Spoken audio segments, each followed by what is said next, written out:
Wait for the refresh.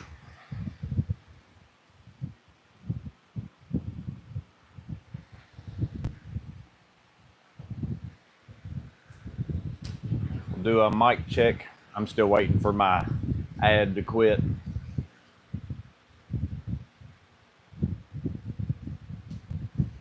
So make sure you guys can hear me and you're not hearing huge fan noise. What's up, Gusty Oinker, TPG, Denny Clint, Matt HMM. I think I saw some way up there. Wacky was in here. I think I saw him too. I don't think I missed anybody else.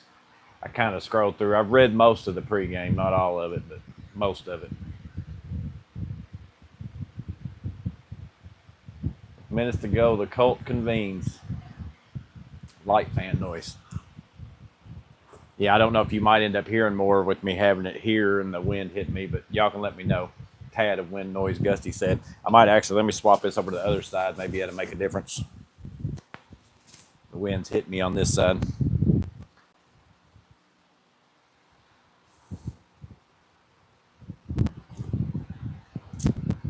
Yeah, she's a hot one this week. Supposed to be even hotter next week.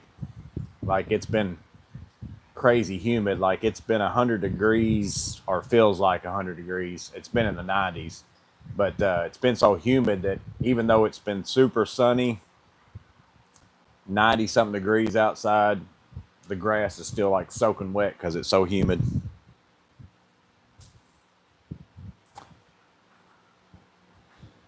But next week, it's supposed to get up near the triple digits, I think.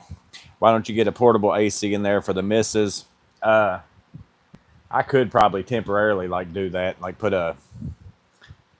Matter of fact, I could really drill a hole and just exhaust it out. Now that I know that I'm going to be adding on to it anyways and wouldn't care that the hole's there, I could fix it later.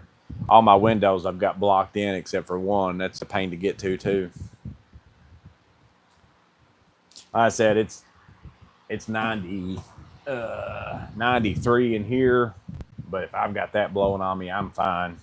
She won't do the hot at all. What's up, Jeff Bowery? What's up, Woodchuck?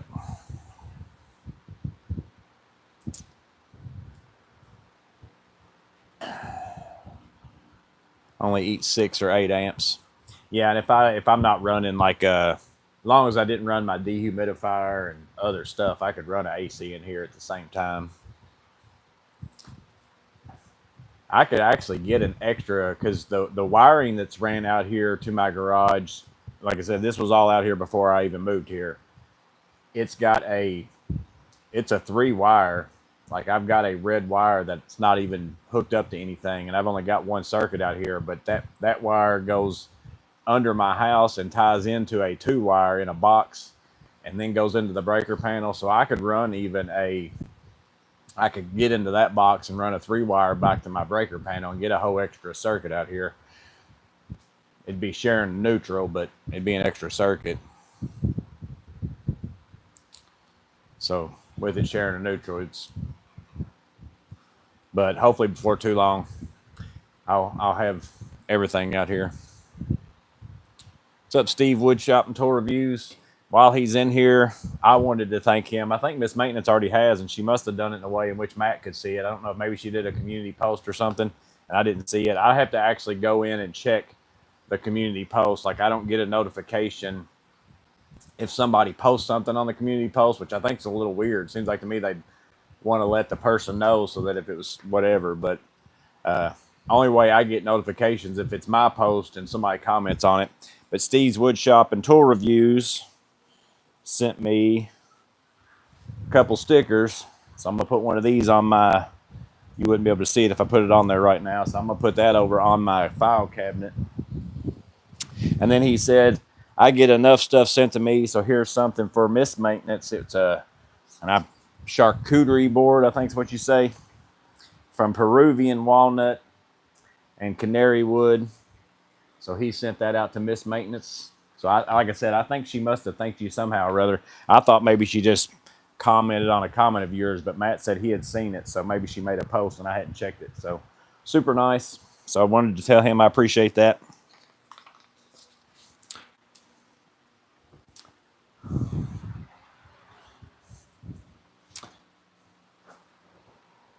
She did a community post. I just look every day. I try to look every day, but I'm not in the habit of doing it yet. Like usually, because it's also the only way to get to it. I almost always go into my YouTube Studio app, and the only way to get in on my phone, and the only way to get into the community thing is to go into the regular YouTube app and hit a couple buttons. It's just kind of silly the way they have it set up, because there's a community tab in the YouTube Studio app, but it doesn't take you to that stuff. Woodchuck mini split. Yeah, I'm going to be getting a mini split eventually once I do this. There's Melissa Hawk said it's hot, Joey. Yeah, lives up the road from me. Austin, it's 98 and 33%. My garage is 93 and 52%. Steve said he didn't see the post. I'll have to look. Yeah, most of them community things, you got to actually just physically go check them every so often. You don't get notifications about stuff. You can look at the JD deal of the day. We are chopped liver. JD deal of the day. Like Jersey. What's JD? JD deal of the day. Is that Jersey discount tool deal of the day?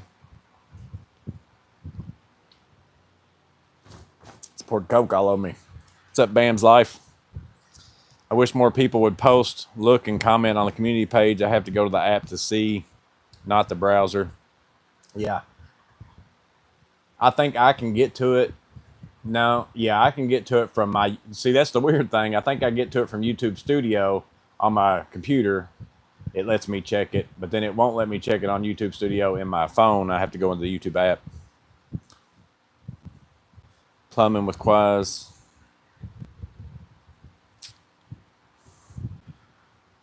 Some ways truck has no AC and is stuck on heat.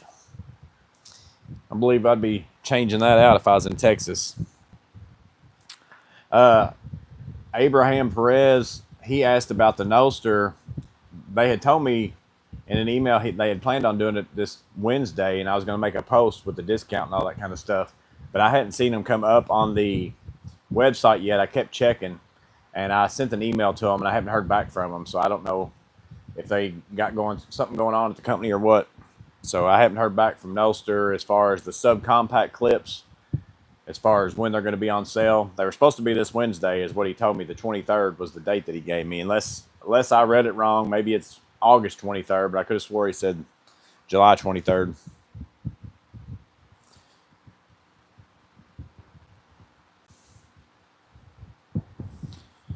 So I don't know anything about those. I think he's going to give a 20% discount. I've got a video kind of loaded up that as soon as I see them, I was going to release it to be a reminder to you guys that were wanting to go get it. I did on the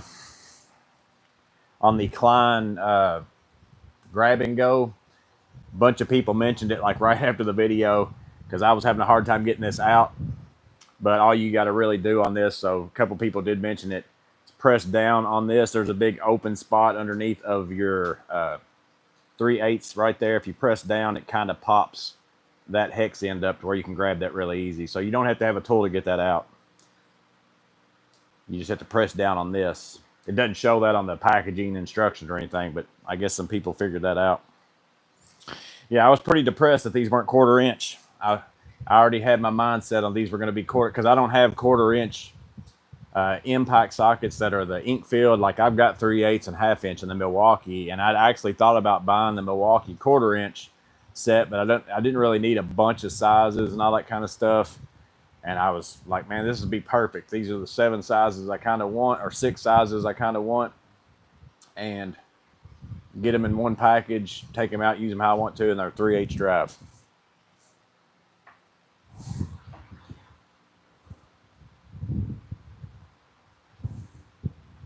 Compare that to the Makita directly if you can. You mean like the size? I don't have the 3/8 Makitas. I don't think I ever bought them. If I got them, I don't know what I did with them. But yeah, you could definitely get the 1/4 inch as far as the 1/4 inch ones. You can get both sets SAE and metric is just a hair bigger than that of the Klein by itself. This thing's pretty stout though. I do like how they come in and out, but it's still nowhere near as compact as those. Now 3/8 size compared to maybe the 3/8 Makita ones. I could have swore I had a set of the 3/8 Makita ones, but I don't know where they are if I've got them. I may not have, because I ended up buying those Milwaukee ones, and I use those. I keep the Milwaukee. I keep a whole 3/8 set in my truck, impact set. So I don't carry a lot of 3/8 stuff. And see, all my bag tools, like anything in my SPMC, all that kind of stuff, I only use like 1/4 inch stuff. So I don't need 3/8 sockets hanging off the side of my bag. I don't have any tools in there to really use it with.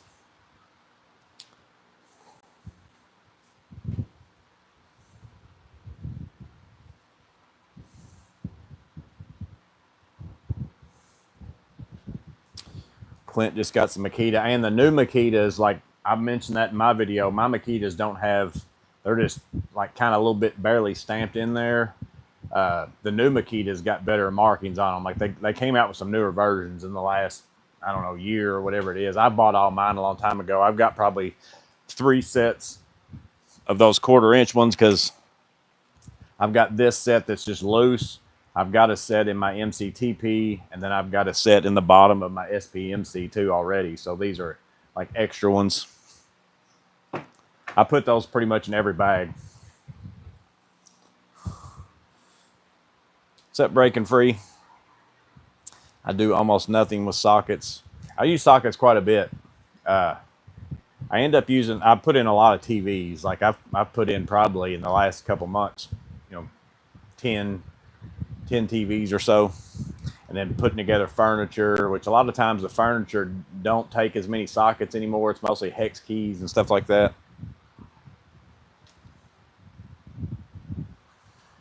Yeah, the markings on the old Mamitas, Plumbing said Makitas, are non-existent at this point for me. Yeah, they're not very deep, and they're very small too. Like that's why I showed in that video, like I got tired of taking them out and trying to figure out which one's which for the most part, you get to where you can tell what size stuff is. But the nice thing about these, again, too, you can kind of spread that out and then stick them on whatever it is you're trying to get, and then pull it out and start using it.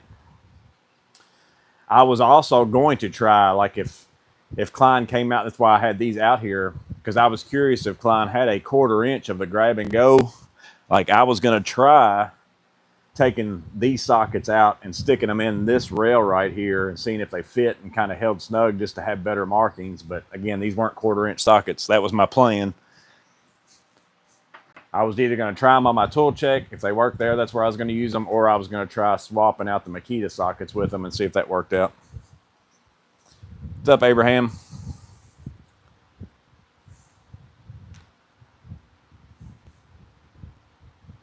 I have old ones that are blue, red versus gray and something else. The new ones are the same but different.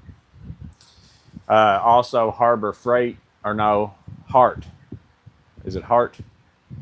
No. What's the name brand of my rolling cart? Couple people mentioned that Walmart has a brand of sockets that are like Makitas in SAE and metric for like $10 a set. Hyper Tough, I think it is. Yeah, that's what my card is. It's Hyper Tough, which Clint just said. Yeah.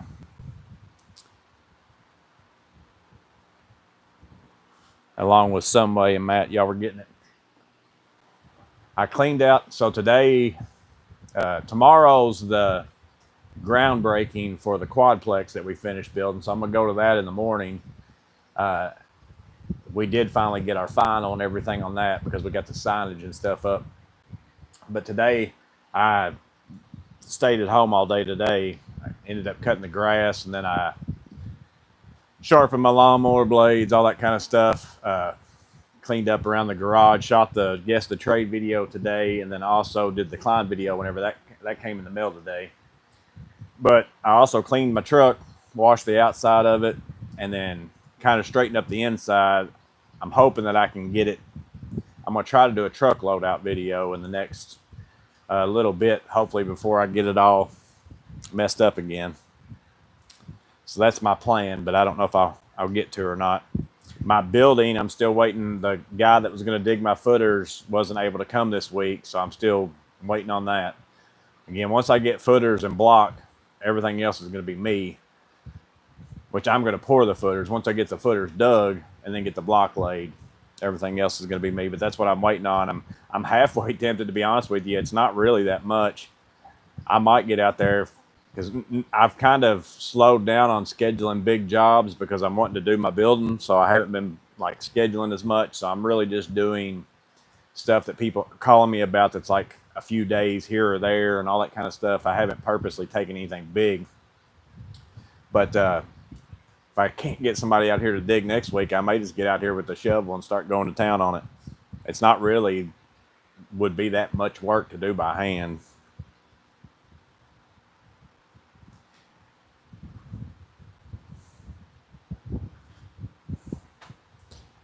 Square foot wise, so I'm changing from right now I'm in a 20 by 20, maybe a hair over 20 by 20, and I'm going to be going to a 30 by 40. But I'm still, this will still be just like this. Like I'm basically building around this one. And I'm going to keep my trailer and other stuff in that new section. Mostly I'm really doing this. One is I want to get my trailer out of the weather. Right now I just park it on the back of my property. And then it will give me some extra room to get stuff out of here that doesn't need to be in here, but I just have it in here. But ultimately, Miss Maintenance is wanting this to look more like our house, and I want to get a shingle roof on it for noise and add some extra insulation and stuff like that. But mostly I'm doing it all to make the outside better, and then I'm just getting some extra space out of it. Because this is more of a carport converted into a shop that I kind of changed it to just because whenever I moved here, I needed someplace to put my stuff.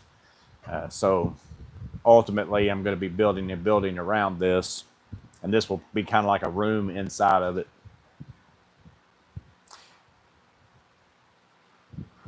I sent you a 3/8 representation of how big the sockets are. I've got my do not disturb on, so I probably won't get it come through. How long will it take trusses after ordering? I talked to the guy. He acted like, a couple weeks at the most. So once I get my footers, once I get the footers done, I'm going to go ahead and get the block laid and pour it because I'm pouring concrete inside of my new area. And then I'm also pouring concrete along the sides of this building where I'm adding on to. But those are going to be like turned down slabs. That over there is going to be footers, block, and a slab. Once I get all that, I'm going to get the trusses ordered while I'm doing the framing of the walls and stuff. It shouldn't take that long to get them, I don't think. He didn't act like it would anyways.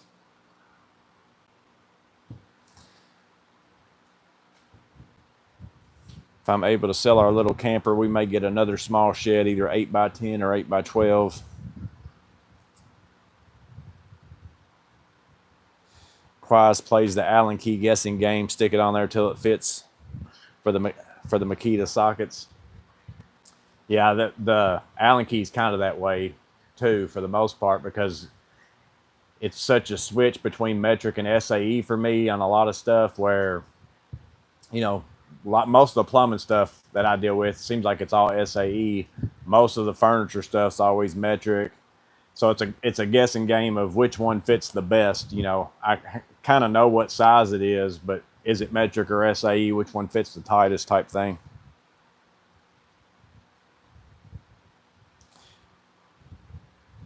How hot is it where I'm at? North Star discounts. It's 93 with 52% humidity in here. I don't know. I can't remember what they said. The feels like's over 100 in my area, but I can't remember what they said it was. How long did it take you to get my surge back from Milwaukee? I just sent mine off 2 days ago. I miss it. I want to say I got it pretty fast. It was less than 2 weeks. Like it might have been like 10, 11 days or something like that. My Lowe's is clearing out all the cobalt sockets. Joe Barbaric said, yeah, mine has those too, like 99 cents for some sockets. They've also got wrenches. Some of the wrenches I think are $2.99 and some of them are $4.99. Mine's got that out there too. There wasn't a lot left though. Well, there's lots of sockets left. There had a few ratchet wrenches. Like if they'd have had some weird sizes like that I didn't have, I would have bought them. But all of them they had left were all stuff I've already got.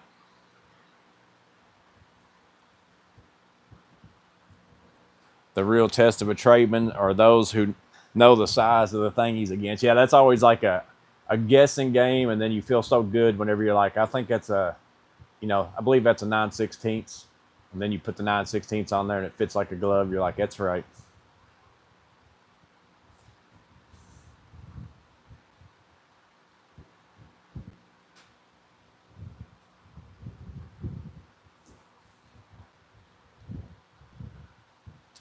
My Makita sockets have the rub marks on the ones I use. The others look clean. 89 where TPG with 59% relative humidity. He's not too far from me, so it's kind of similar.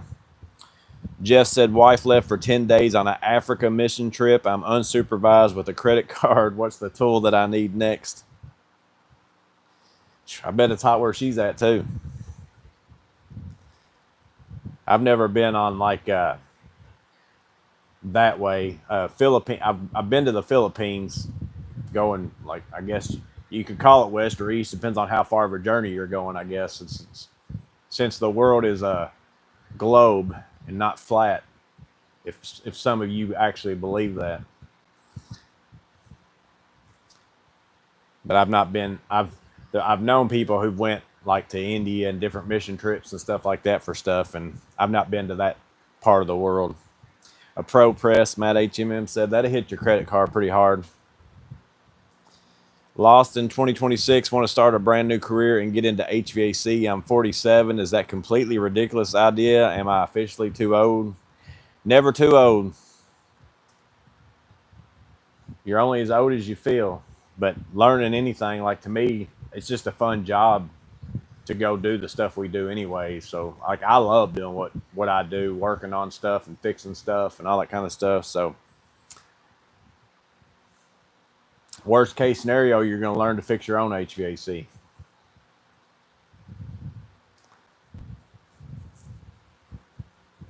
My grandpa couldn't read. He was an old farm boy. He could guess that stuff almost 100%, Matt HMM said.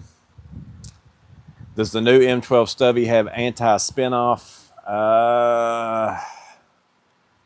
Not that I know of, but I didn't pay any attention. I don't think so because I just used it to take my lawnmower blades off, and I don't remember it ever like stopping. So I don't think so, but I don't know that for sure. I'd have to look it up and see. It's in the 70s. Well, that's better than here for sure.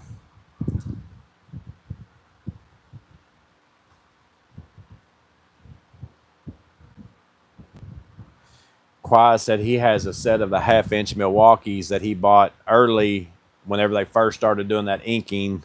I think I already put up that socket, but yeah, that's these right here. That's the whole reason why I bought these. Like I love that. Like, and I bought the 3/8 set first, and I was like, I don't know if I want to spend that much money on them. Which, if you catch them they're on deal of the day pretty often. Then I ended up buying the 1/2-inch set because I needed a set of 1/2-inch that went up to some bigger sizes, and I found this Milwaukee. There's a particular Milwaukee 1/2-inch drive set that goes up to 1.5 inches. Some of them don't do that. So I bought this set, and I absolutely love those. But he said he's been using the fire out of them, and his ink is still, showing up well. If the world were flat, cats would have pushed everything off it by now. Yeah, me and Miss Maintenance were talking about conspiracy theories the other day, like different ones that are out there. Abraham, 97 and 34% humidity with a heat advisory. Home Depot had all their pure water filters and Pentair filters and everything marked down from $100 to $2.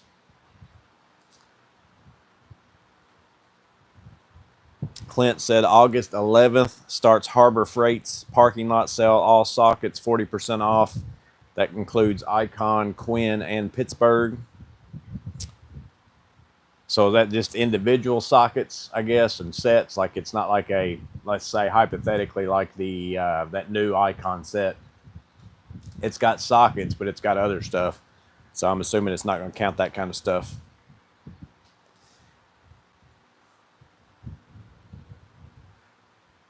Harbor freight addiction's a real problem in this country, Gusty Oinker said. Jamie True saw the Trap Snake M12 Powerhead for $43 at Depot today with a 1.5. Yeah, I'm gonna go to Home Depot tomorrow. I watched the Handyman Experience had a short out with some plumbing tools that had dropped more than what they were at mine. I'm gonna go check it. Mine doesn't carry the Trap Snake, the M12 Powerhead or anything, anyways. But I'm gonna look and see if they got some of those pipe wrenches and stuff at that same price. You know what the deal of the day caught my attention? Abraham said the Milwaukee Bluetooth headset.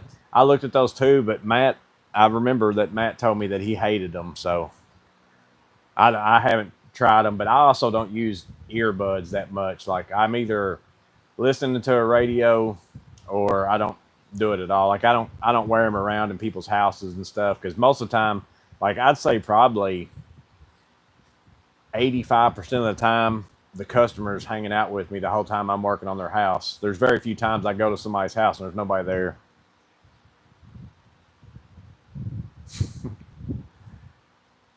$2.25" I use for sprinkler. That may be the problem with Cobalt. It's got a lifetime warranty, but if they don't carry it anymore, I think you're SOL.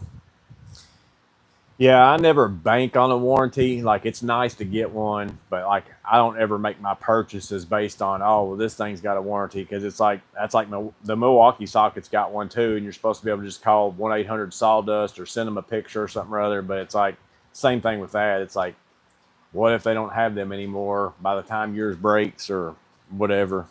It's nice to know that you have a chance of getting it replaced, but you never know. So, and sometimes the actual process of doing it isn't worth the time, in my opinion, for whatever something costs. Like that's why I never even mess with like a pair of $30 pliers or a bit or something that breaks. It's like I'm not even gonna mess with even going and waiting in line at customer service at Lowe's or somewhere for that. It'd take me longer to do that than I'd just soon go work and make more money.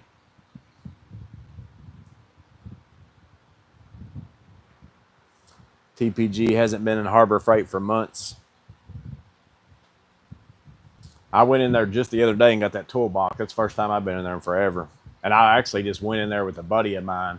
He was going to buy the smaller Icon Flex headset for his son.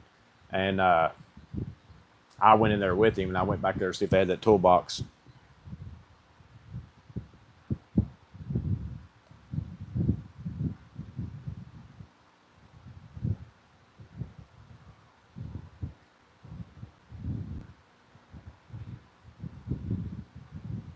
What do you think Klein will put out with the Connect L size?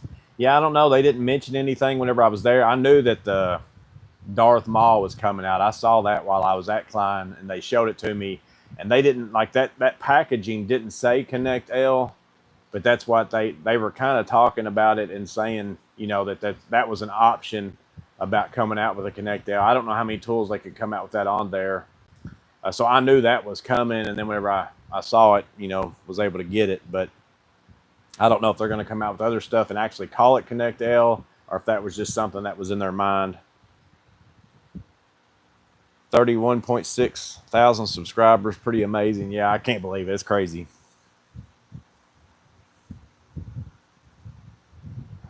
Breaking Free said try the ISO tunes, Abraham. Back with the funny signs. Happy Thursday, Morgan. What's up, Wacky? Yeah, so I cleaned my truck today. I've got everything, which I keep it all organized anyways, but I got everything in there kind of how I was trying to set it up the way that I normally have it set up without a particular job going on. So if I have time, I'm going to try to film a new truck loadout since I've got everything kind of figured out. It just depends on how like my day goes, and plus how sunny and hot it is and all that. But so I got that, and then next Thursday will be I've got a tote over here with a bunch of stuff in it that are possibles for giveaways may end up doing. Don't hold me to it because I don't know if I'm gonna have time to figure out questions and all that stuff. So next Thursday, possibility, since it's still July, we're gonna do Christmas in July giveaway, possibly.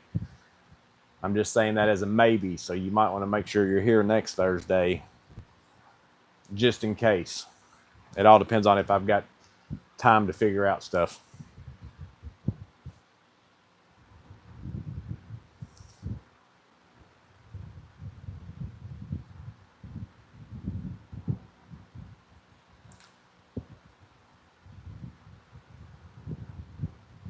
Matt's Harbor Freight is in a strip mall. Mine's in between a auto zone. It's in a bigger building. It's not necessarily, I wouldn't call it a strip mall, but there's an auto zone on one side and a man, I can't remember if it's a Aaron's or something like that, some kind of like furniture rental place, Aaron's or something along that lines. I can't remember what that is. What's up, Stephanie? Agent Broad. I don't know if that's how you say that.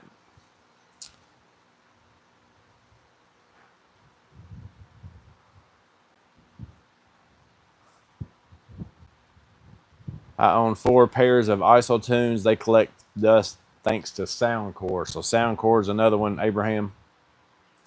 Anchor makes good stuff. Appreciate that. Plumbing, the Debbie Fun Train.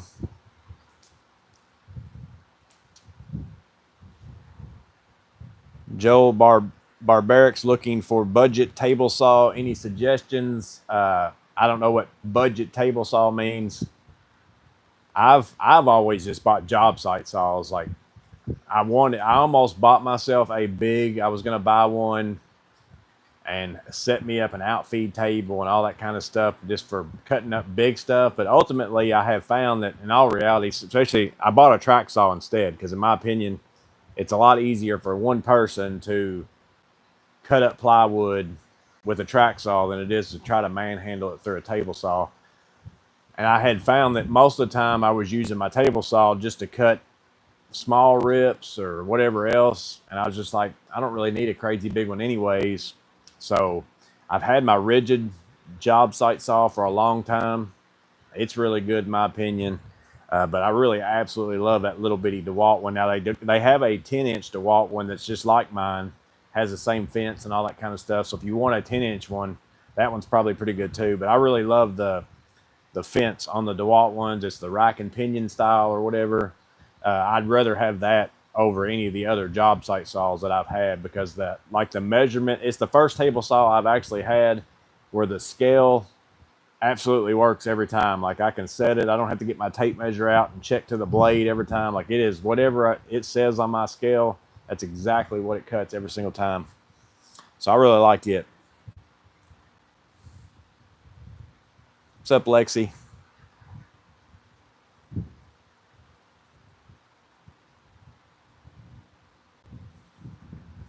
Lexi's working out of town this week. Hercules table saw looks decent. Yeah, I haven't tried any of that. That DeWalt 8.5 or 8.25, 300-ish Skil 240 with folding built-in legs is next.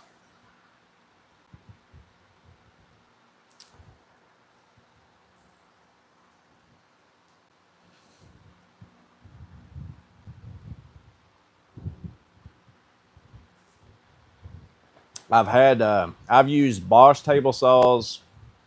I've used rigid table saws. Now I've got DeWalt.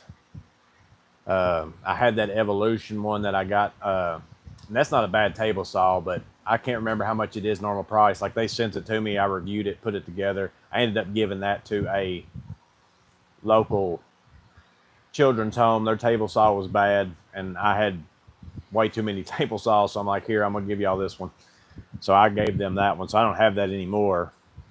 But rigid corded tools are actually pretty good. But still, like I said, the biggest thing on a table saw to me is the fence. I would want one that was that locks in good, like there's a decent size. It's a T or something at least. But the DeWalt fence is by far the best one I've used for a job site saw.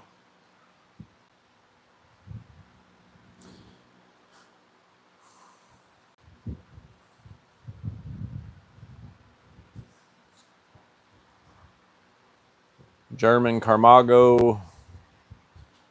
I think I have an electrical outlet that burnt out. I checked the GFI nearby the breaker, but what I find odd is the hot wire has no read. Any suggestions? So you don't have hot wire on the GFCI anywhere in the box, or just on one side? Because there's a line in and a load on a GFCI, and if the GFCI is not working, you won't have power like coming out of that load version.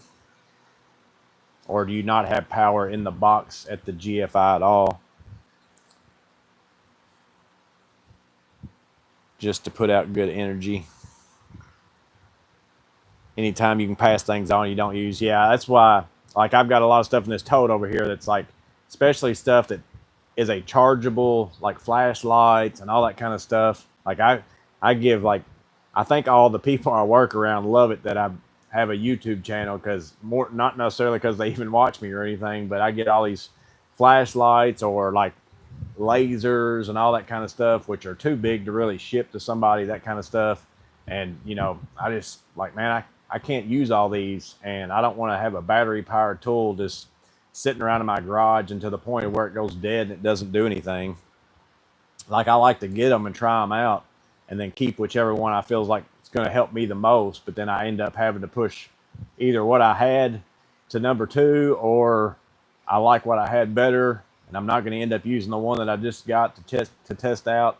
And I just don't see any sense in keeping all that stuff. Like, there would be an advantage to keeping it for reviews where you're kind of doing a comparison, because sometimes I've gotten rid of stuff and I'm like, man, I wish I still had that, because now this is just like it and I could show them that. But I don't want to keep all that stuff just for that.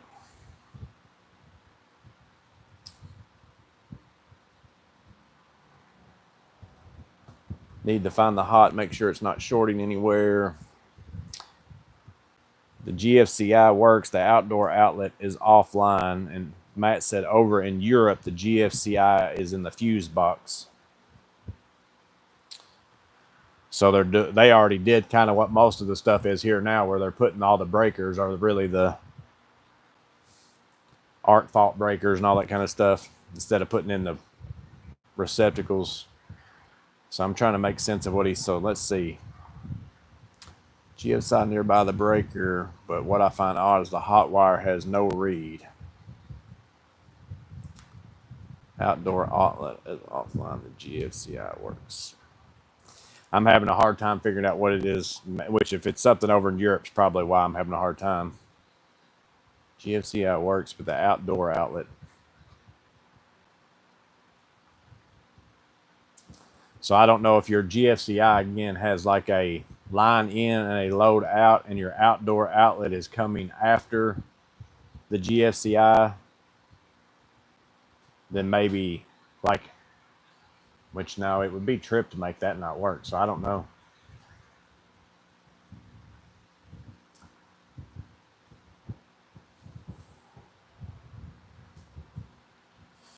Breaking Free bought a Craftsman multi-tool set in 2012, used it once, found it in my garage the other day after 13 years, and the battery was still charged and worked.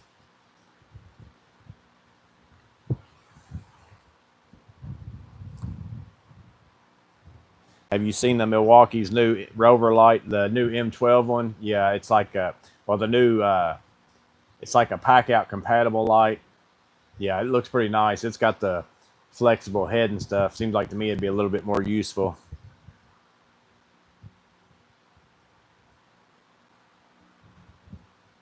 Japan's the same way. Yeah, I'm not understanding exactly what he's asking, so I don't know for sure. But if also, like I said, if it's the way the wiring is overseas or something, if it's crazy different than what we do here, it would make sense to me anyways.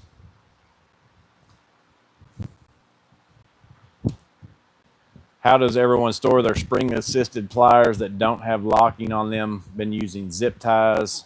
Matt said he uses gear ties. I know some people use rubber bands and all kinds of stuff like that. That's why I absolutely don't like spring-loaded pliers. Also, I've just always been used to opening and closing my pliers anyways. It's kind of like the ratcheting screwdriver to me. That's why I don't I never got used to using one, so I actually don't like using them.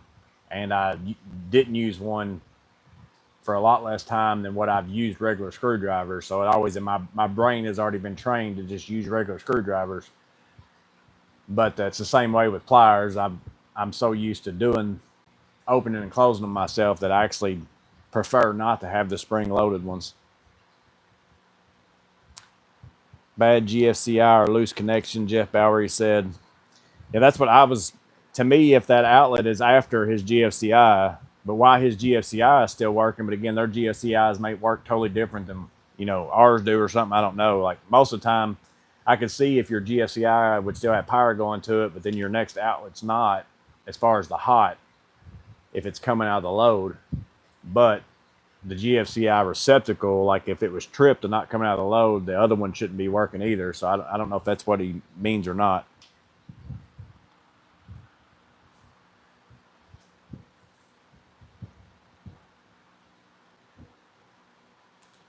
Yankees are great for doorknobs.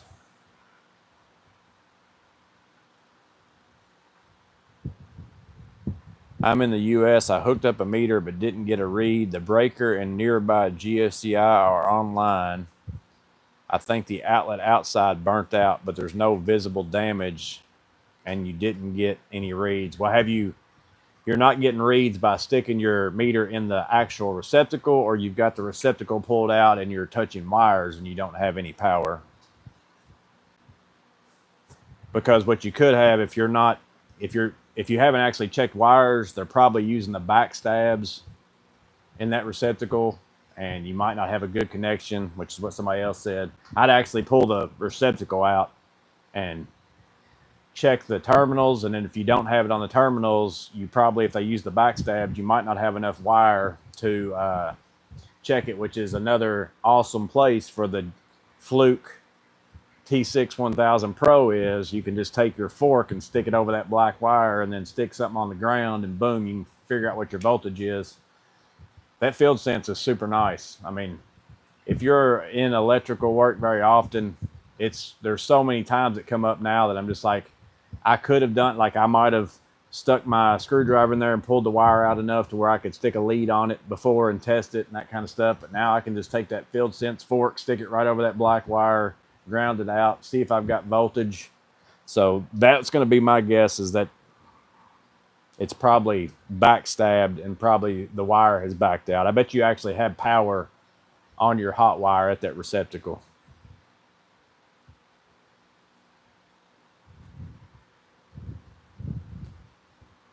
That wasn't a reference to a time long ago during the Civil War, the Yankees.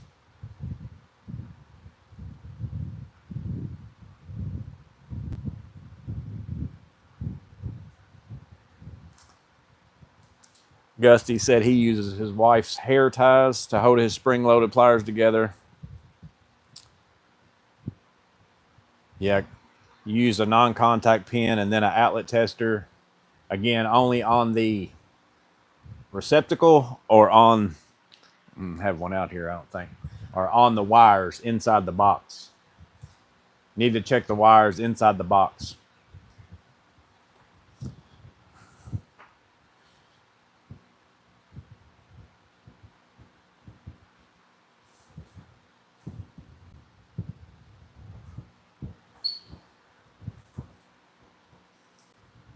For needle nose, rope rubber tubing for flush cuts, hair tie or zip tie to one side, or Velcro cord strap.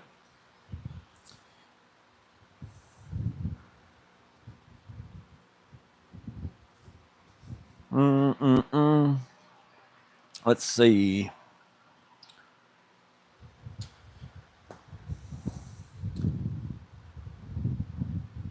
Leonard said check the terminals at the GFCI, line in, line out. Yeah, I'm assuming he was saying he had power at his GFCI, and if he's using a receptacle tester, that means he's plugging it into it, and it's saying he's got power there. So, like I said, most of the time, if they're tripped and you're not getting a load, like power going to the load after the GFCI, like you still won't have any power on a receptacle tester, even if you've got power still with the trip. So you're all coked up, I see. Yeah, I've got my water as my I'm going to hit it next. How's that can of super slick stuff hanging on that drawer behind you? That was part of those Napa magnet deals that I got. I think Easy Red sells some too. To be honest with you, they're not very stout. Like you bump it, you got to be careful. Like you bump that can, the magnets don't. There's only like 2 little magnets in there and then a lip. So like they come off pretty easy. So I wouldn't buy any. I didn't buy those. Like I ended up getting them from somebody that got them. I don't think they're worth it, in my opinion. You definitely couldn't like have that in a van or something or other. Your cans would be all over the place.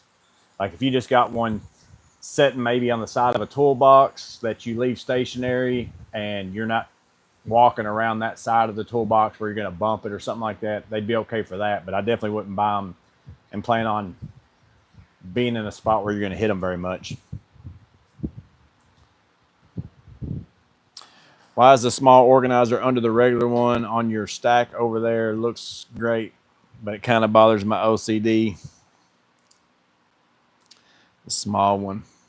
Let me see. You talking about this?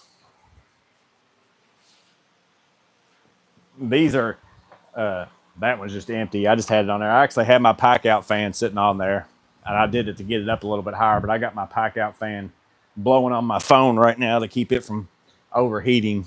So I mostly just stacked that up so I could have it high enough to be blowing on me right. I've been turning it towards me if I'm doing something over here. Trying to decide between the Fluke 325 or the T6 1000 Pro, like being able to check capacitance. Yeah, that's the only, man, if the T6 1000 Pro had capacitance on it, I'd be telling everybody that's the meter you should buy 100%, because I still have to carry my 324 with me just for HVAC stuff and stuff like that. But I absolutely like it. If you only do electrical work, that T6 1000 Pro is super nice. Like that field sense works really well.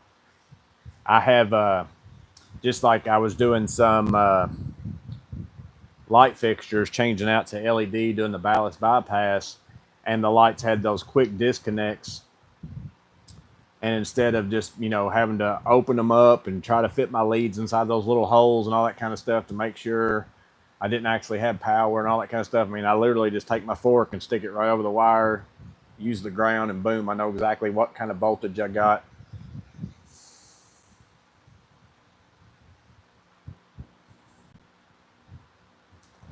So it's a stripper lube holder.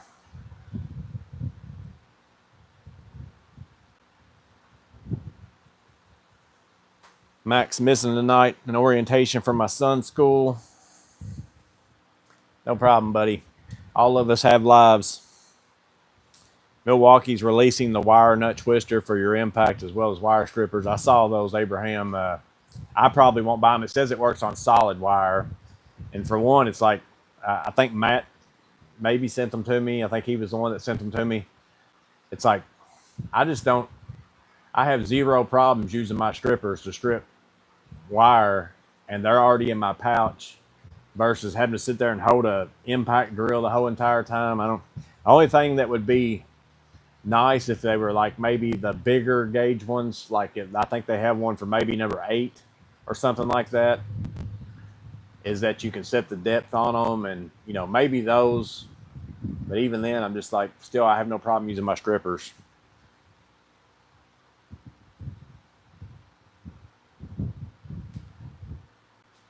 But if the backstab could be loose on the outlet, I almost bet, Leonard, that that's what it is. Like if I was throwing money down on it, I'd say your receptacle has they're backstabbed and something's pulled out, and that's why you're not getting anything at the receptacle. I bet he's got hot wires in his box, but I bet the receptacle's not connected.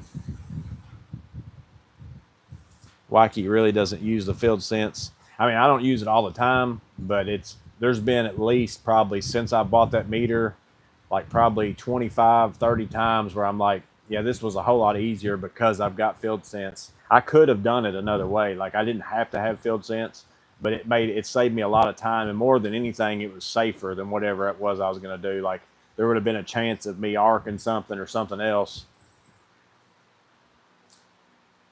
I was stumped one day with no power on the line side of the GFC outlet. A previous homeowner had daisy chained 2 GFC outlets. The one upstream was cleverly hidden and tripped. Never do that. So I went to a job.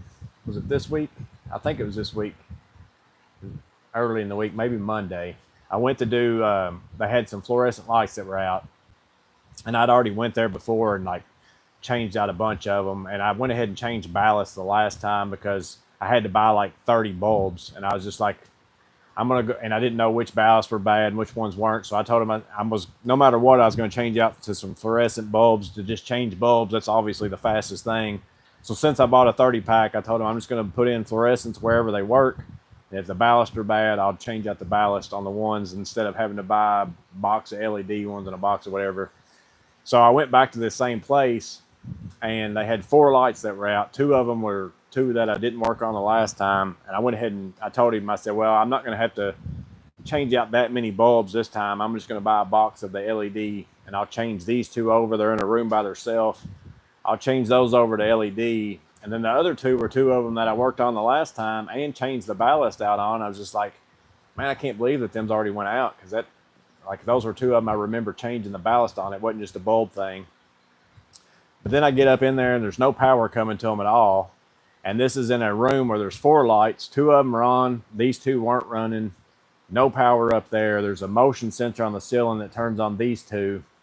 Well, I had just assumed, like, because it's one room, I thought, well, they all come on based on that motion sensor. So something's came loose between that motion sensor and these 2 lights. So had to go get out my big, because it was a super tall drop ceiling, like 12 foot tall. So I had to get out my big ladder, which I hate getting that thing out and taking it inside places.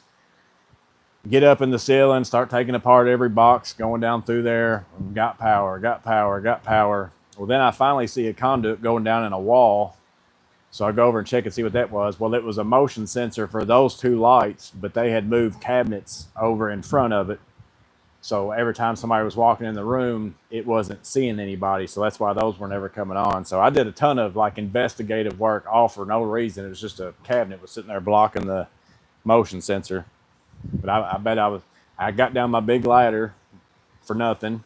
And then also, like, I bet I took apart 10 boxes going down the line to try to find. I figured it was going to be like a loose wire somewhere, because it did look like somebody had been working up in the ceiling too. Like, I asked those guys that, I said, has anybody else been here working like up in this ceiling in the last little bit? And do you know where they were working to give me a rough idea?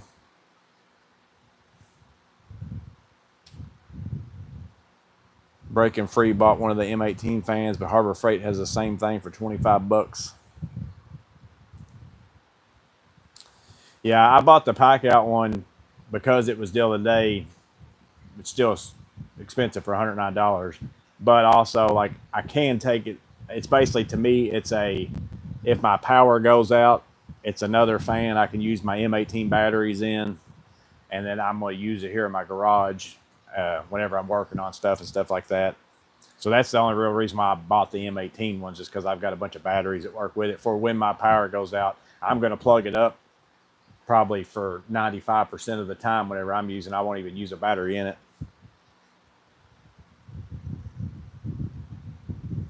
I know some apprentices with no field sense.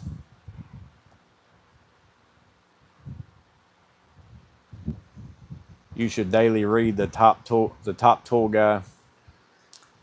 I wouldn't buy them either. So gimmicky, like that stuff you find on Amazon. I actually bought I don't know if I still got it. Let me look at my drawer over here. I bought a set off Amazon one time just for giggles because I was watching everybody do it, but I think I threw them away. I might have them here. Let's see what this is. This is either, no, that's an endoscope that you plug in your phone. I had that, which that probably won't work anymore. Or no, that's one that you put in your computer. That's USB. I had one, a set that I bought a long time ago, but I'm pretty sure I threw them away because they were hot garbage. Just because I was curious. I was watching everybody use them. Yeah, I threw it away, I'm pretty sure. Probably need to get rid of this thing too. I think I had an adapter that goes from that to my phone or something, little camera.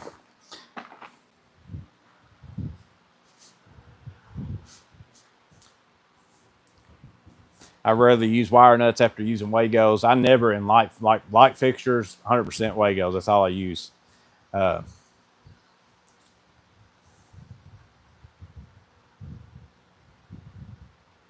electricians that use the drill stripper and twisters are kind of cringy. Killtronics is prepping a commercial property to be listed tomorrow. Yeah, like I said, we're doing the groundbreaking tomorrow for the quadplex that me and my buddy built. But we did finally get our final and all that kind of stuff. So it's a done deal.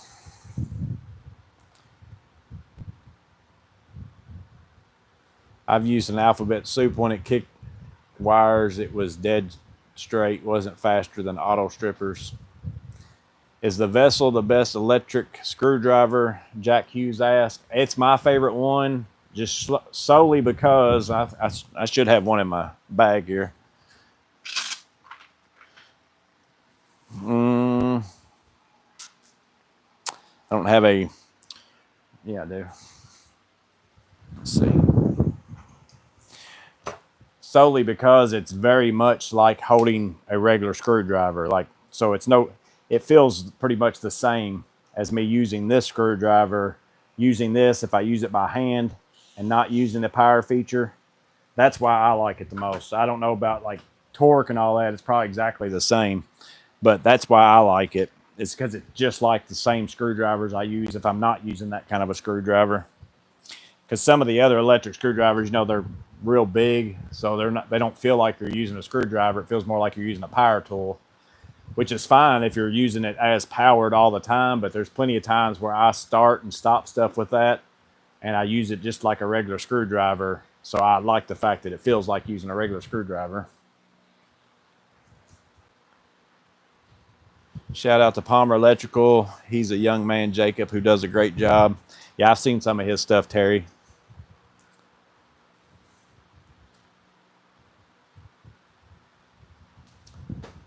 Did they stop making lights with fluorescent bulbs for above the kitchen sink? All I can find are LED. No way to change bulbs in them. I can't.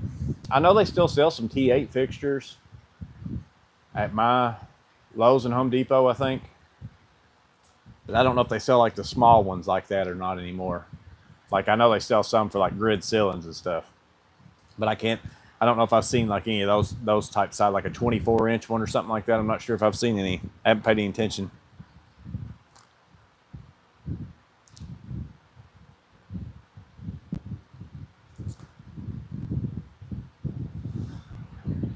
I watched Landers Electric out of California the other night. They changed out a complete meter bank of 26 meters live on YouTube.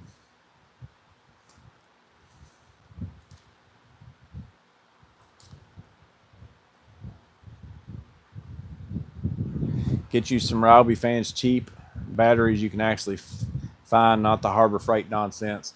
I always keep forgetting, which actually I wouldn't probably want it, like, because I could get another fan. Like I've got a Ryobi to Milwaukee to Ryobi adapter, DeWalt to Milwaukee adapter, but I'm always really specific about making sure I don't use those tools, like leave a battery in them or run them till they're dead, because I don't think the battery and the tool talk back and forth with each other when you do that. And then if you run your battery completely dead, it might not come back. So like a fan or something like that maybe like if my power was out and I'm gonna throw a battery in it and go to bed, like I wouldn't want to use a battery adapter for something like that. Pretty good chance you might end up messing up your battery.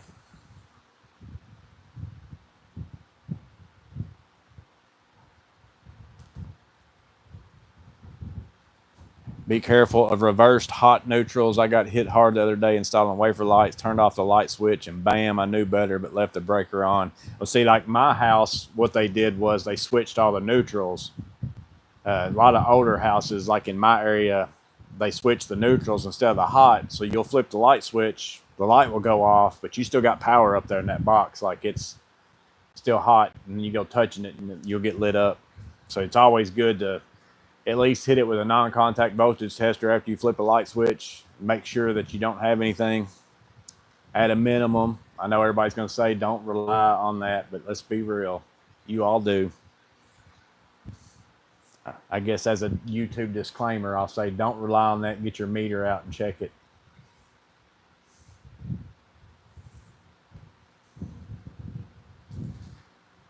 Appreciate that, Clint. Breaking Free said loves their vessel.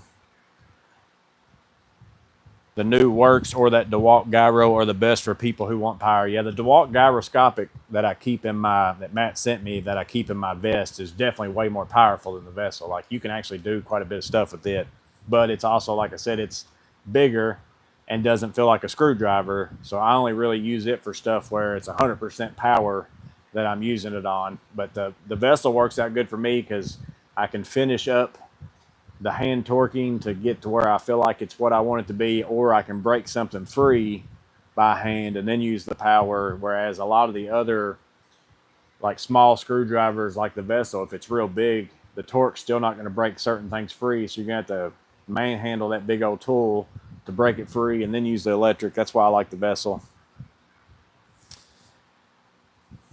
Why don't electric stoves come with cords? I don't know. I think it's because they know that the like, some houses are still 3-prong and some are 4, so they just make you figure it out for yourself and get one, I guess.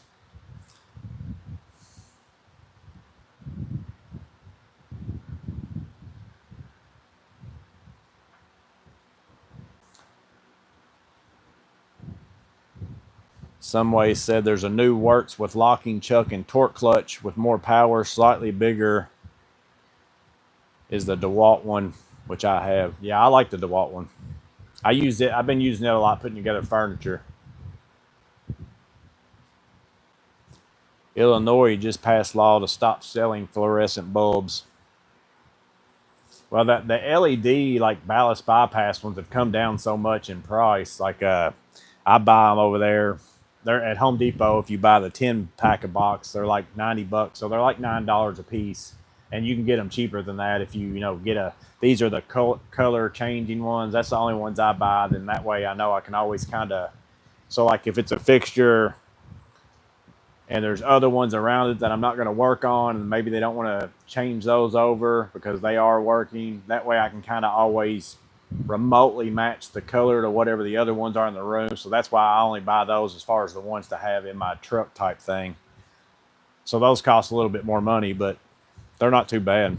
Like, they're definitely cheaper than buying a ballast and then replacing bulbs. Like I said, I only changed ballast and bulbs the first time I went in there because I was going to have to buy like 30 to 40 bulbs, and it was going to, and a lot of them, the ballasts were good. It just needed new bulbs. So it was going to be a lot cheaper for them to me just change bulbs in like 15 fixtures and change ballast in 2 or 3 fixtures than it was for me to convert 20 fixtures over to LED.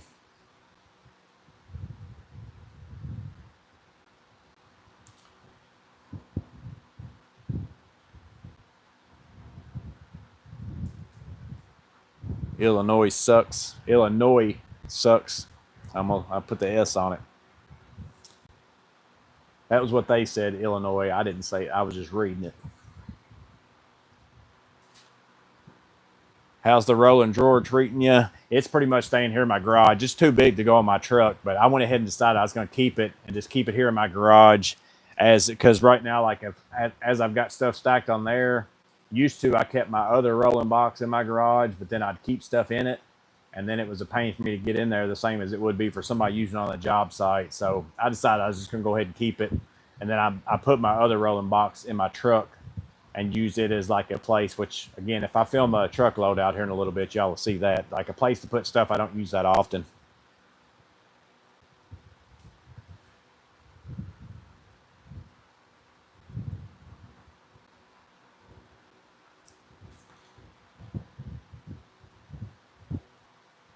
I just want to move to a red state.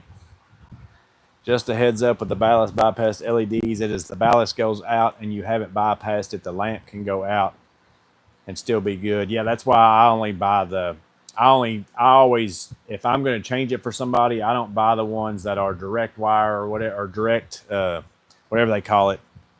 I buy the direct wire ones where you have to get rid of the bypass. You have to get rid of the ballast. Like they've got balls where you can just take them and stick them in there. But then if the ballast goes bad, you still can have the lights can go out even with LED bulbs in it. So I never even give that as an option. I just take out the ballast.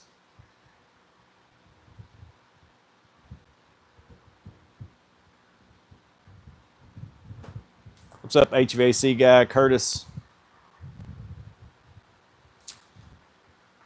I just watched a Curtis video just a little bit before I came out here. I'm usually behind on his though. Like I haven't watched whatever the one he might have released today or something rather.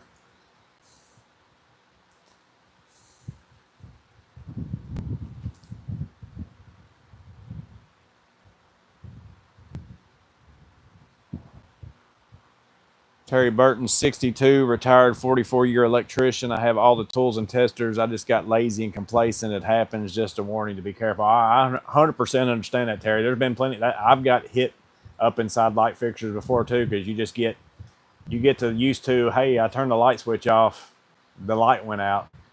That means I don't have any power up there, and it's just because 99% of the time that's what it is. And then if you just think, well, surely this is just like those other 99% of the times, but that's the time it gets you.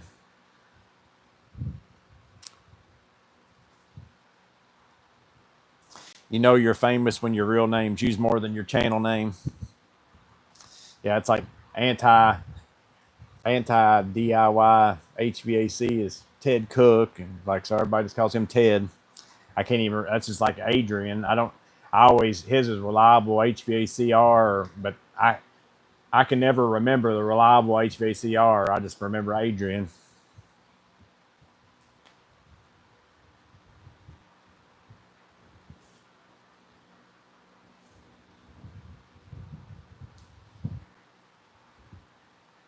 We'll see you breaking free.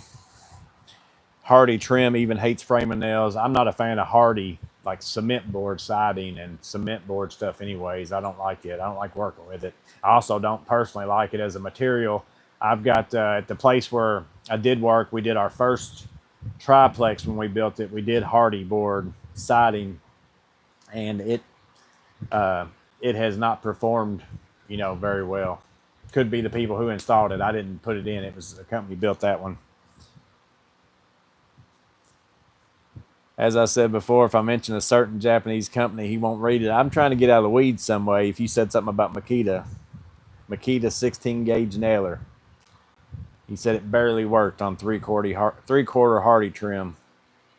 I was using, no, that was the Metabo nailer that I got. I bought the 15 gauge Metabo, and I thought it was weak whenever I got it because it wasn't shooting in anything, but it ended up being that the nailer had something wrong with it. Like I didn't get nails to sink in anything.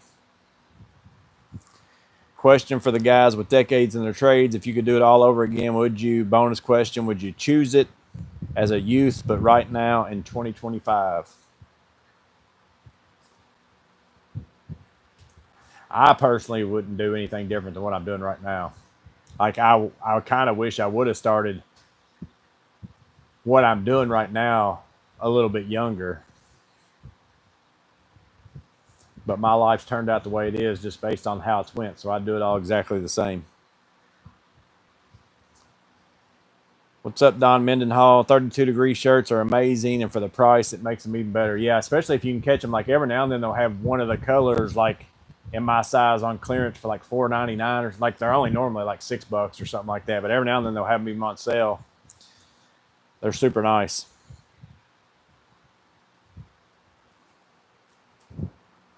As long as the Hardy has flashing plates at seams also painted, it lasts forever. Yeah, these guys didn't do the flashing plates at the seams, and then I can tell whenever I went and looked at it later because the guy who works there now asked me to come look at it because it's gotten worse. They also didn't do the flashing like the Z channel and stuff at the windows and stuff, right? Like they've got the Hardy sitting, basically it's getting wet on the bottom because it's sitting way too close. They don't have enough room between it. Mine had a bad gas charge. That's what the guy from customer service told me. And based on other stuff that I saw videos for, I think that's what it was too. He just told me, he said He said it happens sometimes, and he said sometimes there's a batch of them that leave the factory that way. He said, so the best bet you can do is take yours in to Lowe's and swap it. And he said, and test it out in the parking lot before you leave. But I told him, I said I had to order mine and have it shipped to the store, so they don't carry it at my store. But I ended up buying the Milwaukee. It's really the one I wanted anyway. So Matt said I would have gone full resi electrician and gone out to service calls daily. Yeah, if I had to pick one thing, and it's just because of a preference thing for me, there's actually more electricians in my area than there probably is anything else. The best thing in my area that you could probably go into right now would be being a plumber. There's very few plumbers in my area. Like, there's not very many. So like, if you were getting into it right now in my area for future work and, you know, being supply and demand type thing, being a plumber would probably be your best bet. But I like doing electrical work, but I also mostly like doing service electrical work. I don't know that I'd really want to go and do like residential, like wiring up houses and all that kind of stuff. Rest in peace, Ozzy and Hulk, Clint said. Yeah, Ozzy Osbourne passed away. Hulk Hogan passed away. Theo on the Cosby Show, I can't remember what his real name is. He passed away here recently.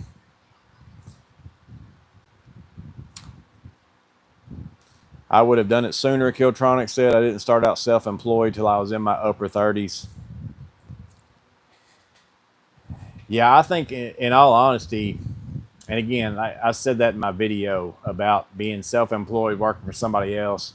In my younger days, working for somebody else, knowing that I was going to get a paycheck every week no matter what, I didn't have to find work, all that kind of stuff. I had bills to pay, so making sure that you're getting that whatever amount you're supposed to get every week really worked out. But in all honesty, I feel like if you can get in the trades, learn what you're doing from somebody, work somewhere, get some experience, I think the benefits of working for yourself is where it's at.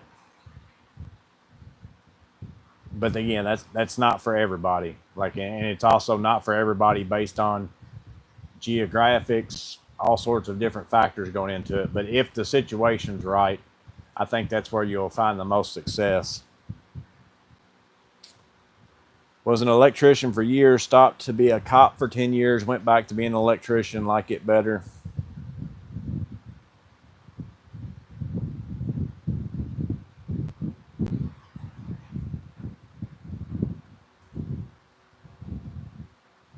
I'd do it all over again, like Joey said, a little different probably for myself. All trades are rewarding, but I especially like the electrical trade. What's everyone's method of running cables in walls that have double header and then fire block in the wall and then fish the wall? What tools do you use? So I don't run into that very often, but it's every now and then. I use just long, flexible drill bits for the most part, and then put a string on them. This is kind of locked up in there. And then this little dude works pretty good. If you can fit it into a, you do a cut-in box or something, whatever you're doing. This kind of keeps you centered inside your wall. You got different ones there for if you got more room or not. And then you can also, like, once you get this through, you can put pull string through this drill bit and pull it back through. So I've got some, like this one doesn't have I've got some where I can keep clicking extensions, like small ones, and then go up to a bigger one. So that way, if you got to make a bend to get up into a wall, I've even done this before inside of a wall that had foam insulation, and the whole wall went through all that foam insulation and got through a top plate using this. But I don't have to do that very often, thankfully. So it's just always a random weird occurrence for me. I always try stuff, and worst case scenario, I just tell them I'm gonna have to cut this drywall and we'll patch it.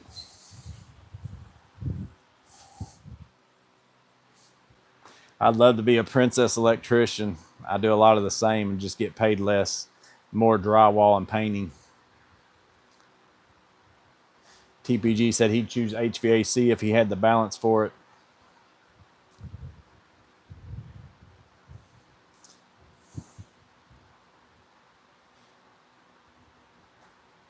Kiltronic said it's the same in his area. Electricians on every corner. He doesn't want to do plumbing because it's a crappy job. Yeah, I'd only want to do new install now. I don't mind plumbing service work, but I don't get into, like, basically my rule is, because I don't have the equipment for one to do main drains, and I wouldn't do enough of them that's worth me to go buy them. But my rule is, if you've got one fixture that's backed up, I will unclog it. I've got the stuff to do that. If your whole house is backed up, you just need to call somebody else.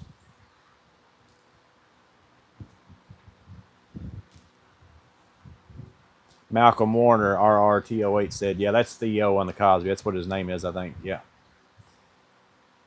Someway said, if I could do it again, better PPE, more help more often, better security, and a web page.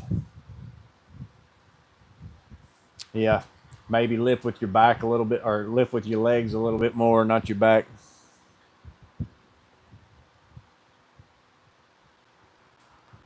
Has anyone tried the Hercules whole hog? Looks just like the Milwaukee, but it's $84. Chris said, I don't know if there, surely there's probably a Milwaukee to Hercules adapter for your batteries. I'd look into that. And if you can get that, then you don't even have to get into another platform. Like I said, I've got several, like I've got some DeWalt tools that I want that Milwaukee doesn't offer. I've got Bosch tools that I still own that I've had for a long time that I went ahead and bought an adapter so I could keep using those.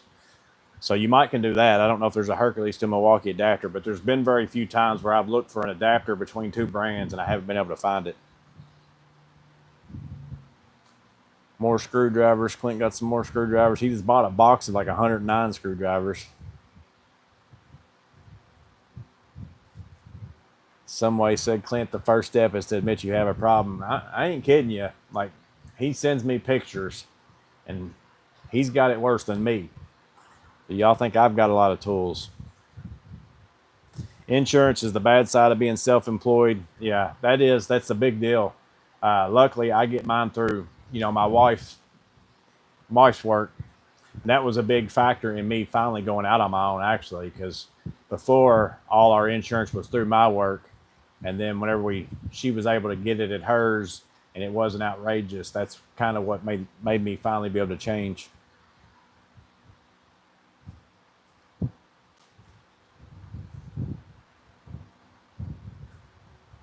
I will stop getting screwdrivers after I get the knee pros that Matt recommends. What's up, Andrew? I pulled thousands of feet of cabling, only needed a long bit twice. Yeah, it's those just sit over here. And then, like, if I'm going somewhere where I know I'm going to be running wire in something, I might throw them in my truck. But even half the time, I don't even think about it. It's very rare that I've ever had to do that, too. It's pretty rare.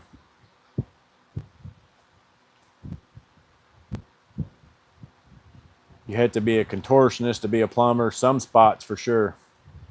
But most of the time, it's just under the house is for a plumber, and above the house a lot of times is an electrician. Sometimes the attics are worse than crawl spaces. Sometimes the crawl spaces are worse than attics. Just depends on the layout.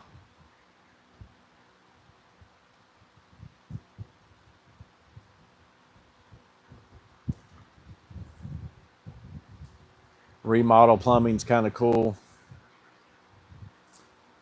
All the cast iron demo.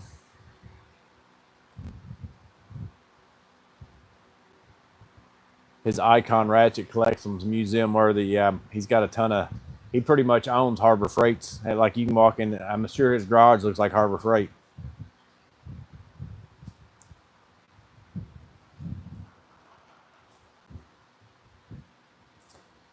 Used the DeWalt 20 volt with a 5 amp battery. Had face a little too close when it caught and kicked. Took one to the eye socket. Now ordered the clutch DeWalt. Yeah, I had the Milwaukee M18 like drill one time. About got me pretty good. I can't remember what I was doing, hole saw or something. I don't know. It caught. It didn't get me, but it was pretty close. At 135 pounds, I did use my legs often, but just shouldn't have been loading, unloading, and moving cast iron tubs, boxes of tiles, 5/8 by yourself. Yeah, I'm that same way some way, which I've never been that small, but I'm real bad about not asking someone to help me move something that would be nothing for two people, and instead I'm just like, I'm just going to do it. And yeah, that adds up over time.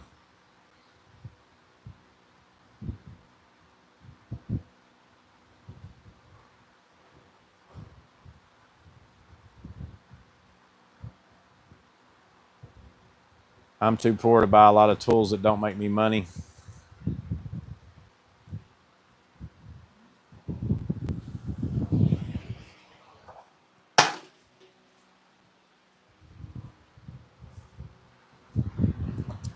Clint said he was 135 when he was 8. I was 135 whenever I was in middle school, because that was the weight limit in the football league. For if you were under 135, you could be a back, receiver, somebody who carried the ball. Anything over 135, you had to be a lineman or play defense or whatever else. And I was right there at it, because I remember the day of the weigh-in, I was out running around to try to get myself under 135.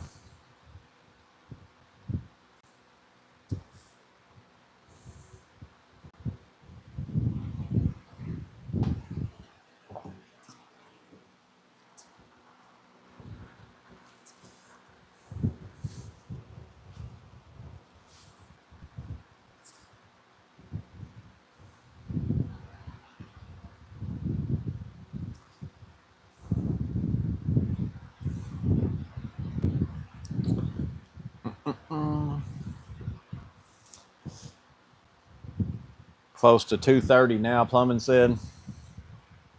It's probably about where I'm at with my little Debbie weight.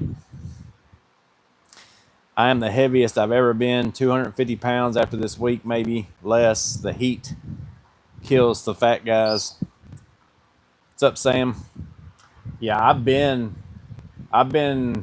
in my adult life probably like 175. It's probably the lightest I've ever been. And then I've been up to like 290 at one point in time.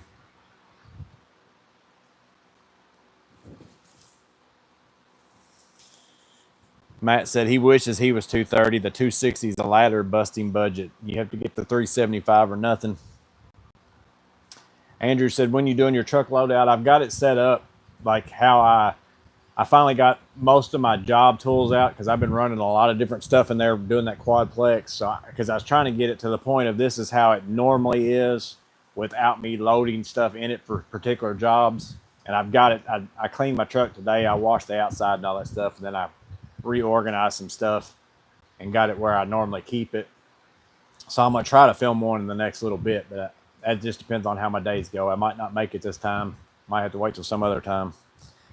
So maybe soon.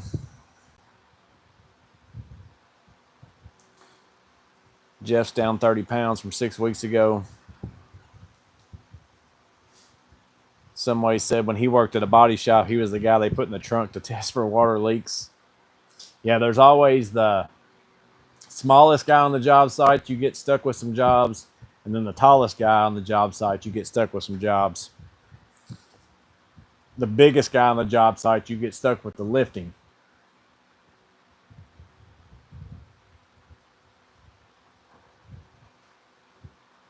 Elliot's been on Manjaro or Manjaro, lost over 50 pounds. My problem is being 265 is on the floor, bent cross-legged. I always cramp up and my hamstrings lock up. I've never had a problem doing any of my work, no matter what weight, whether I'm at 180 or 260, 270, whatever it would be. It's the thing that gets me is the hardest job for me when I'm big is laying floor, like the getting up and down. That's the hardest job for me, like laying floor. Everything else, like it's never been an issue, but the getting up and down, it's always been hard.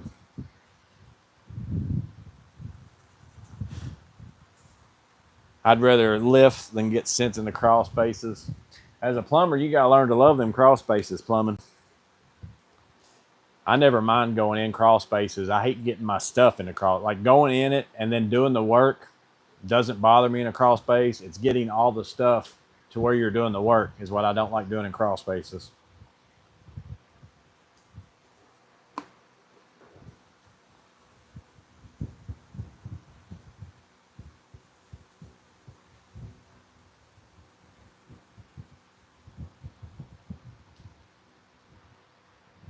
Not in New York. Yeah, it's probably a little different when they're that old. That old of buildings.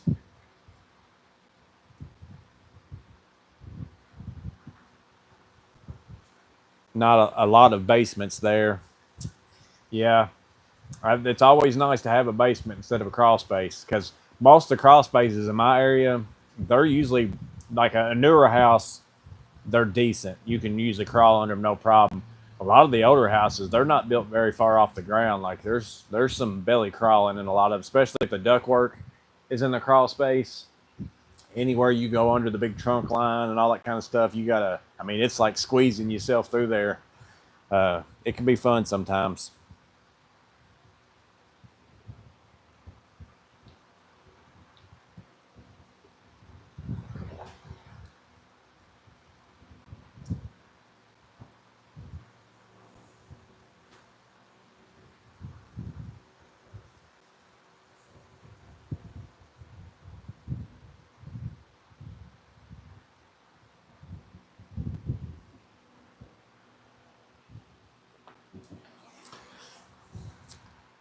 Plumbing said, I love the cast. Say what you want. It's held up for 84 years. There's a lot of cast iron, like the main drains in my area on the older homes and all that stuff are 100% cast iron. Usually at some point in time, somebody's cut into it and put a fern coat and tied PVC into them. But a lot of stuff is still cast in my area.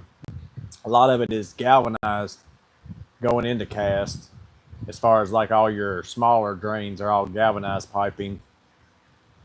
And then this is on like not new construction, obviously, but most of the stuff that I go into a crawl space, that's what it's got.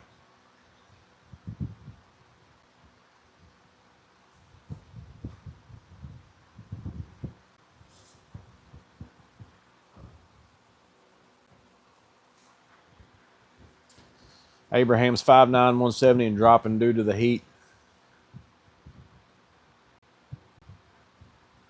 What brand of camper shell do you have on your truck? Tired of covers and entering the market. So I bought a Lear, only because I bought it used. Like I didn't specifically seek out that one. It was just the one in my area that was what I was looking for, and it fit my truck. I ended up getting mine for $1,000, and I absolutely love it. Like I actually bought a truck a long time ago. My very first truck that I bought actually was a Ford Super Crew, like I want to say it was a 2001 or something like that. And I didn't buy it like as a work truck. It was a truck I bought to have to be able to go to Lowe's and pick up stuff from my house and all that kind of stuff. And it had a camper topper on it whenever I bought it, and I hated it. Like I took it off because I couldn't see out the back and all that kind of stuff. But as far as working out of a truck, like man, it's made my life so much easier because at the end of whatever job, I can just throw stuff in there and I don't have to worry about it blowing out on the highway and all that kind of stuff. I can go in Home Depot and I don't have to worry about the stuff that's sitting in the back of my truck. Somebody just parking lot snooping. I don't even think I'd have a work truck now, which again, I might get a van, my next vehicle, but I definitely wouldn't have a work truck now that didn't have one on there. There's very few times where it's not really. The only thing that kind of stinks, but I have so much stuff in mine anyways, would be like if you go to get drywall or something and you're somebody who puts it in your truck. But again, I've got a trailer if I'm getting very much of it, which if I'm getting very much of it, I have the supplier deliver it to the job site. I just put it into my price. Like I'm not going to go load 50 sheets of drywall in my trailer and then unload them again on the job site. The supply house will bring them out there to me for very little money.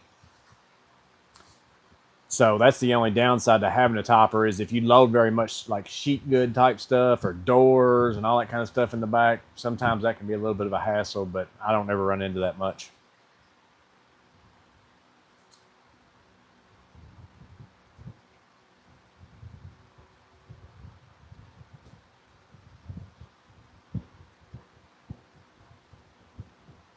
To avoid crawls now, any remodels I do in my line of work, I have the electricians run me an 1.5 inch conduit to save time and frustration. Plus, I think ahead for future runs.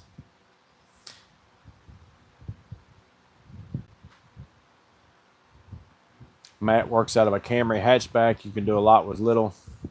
Jeff said he's got an ARE topper. Yeah, like I said, I got a Lear, but it's only because that's what was available. Like, I didn't search out a Lear topper.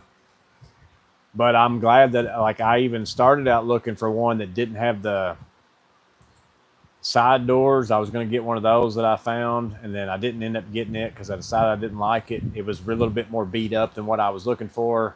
And then I thought I wanted one like what I've got, but had the boxes where whenever you open the doors, you got spots to put stuff, and then the inside. But actually, I'm super glad how mine's set up right now. Like it works out great for me. Just being doors on the side where I can open it up and grab stuff out of my truck bed anywhere on the bed that I want to. So even though mine's not really what I was looking for per se whenever I bought mine, it has actually worked out to be what I actually needed. Killtronic said ARE and Lear are both good. He's had both.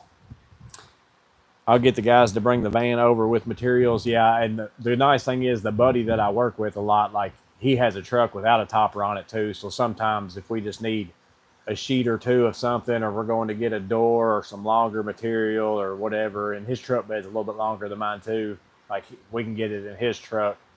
But if I'm getting if I'm getting a exterior doors or anything else, the guy at the lumber yard that I use all the time, like he's super good about, hey, I'll get it on a truck and I'll bring it out there to you, and they just bring my stuff to me, and that way I'm not having to worry about packing it and all that kind of stuff.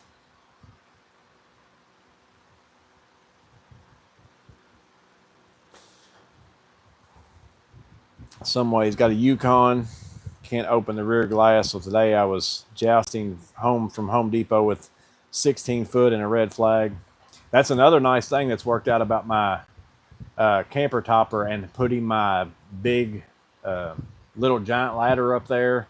I can extend my ladder. I think it goes up to, can't remember if the one I got on my truck is the 17-foot one, or maybe it's like 22-foot reach. I don't know what it is extended, but I can extend my ladder with it on my top, and then I'll stick like 16-foot trim boards on top of that and strap it to my ladder. So it kind of gives me like a super long bed up there too. For the few times where I need that. It's not very often I get 16-foot long boards, but every now and then I need to. Or if I need to just go get a few really long studs or, something like that.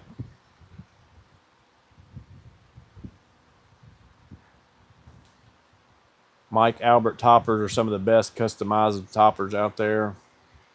Some of them toppers can get crazy expensive. Like there's a lot of them that are super nice. And there's some of them that have I actually wouldn't mind having one of those where the back has the two doors that open like this, but I didn't think that I found several of those in my area. Like I could have got one of those for even cheaper. There was tons of those used for some reason, but I was afraid my deck drawers was going to hit on where the doors kind of come in where your tailgate is. I was afraid my deck drawers weren't going to open, so I wasn't willing to risk getting one of those. Because I really like the combination of my deck drawers with that Lear topper. Man, it's super nice. Like I like it.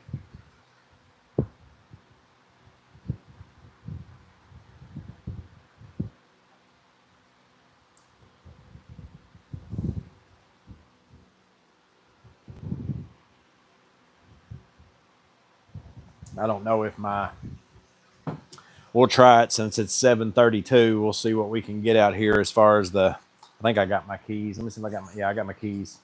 I'll go out here and I'll show you. That way, if we get dead, we'll see y'all on the next one, but we'll see.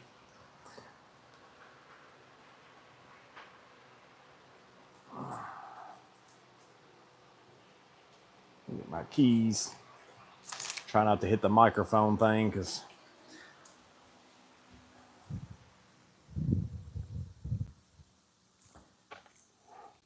this will be a semi small truckish loadout. Let me get an M12 battery too, so I can turn the lights on. Look, getting dark inside my.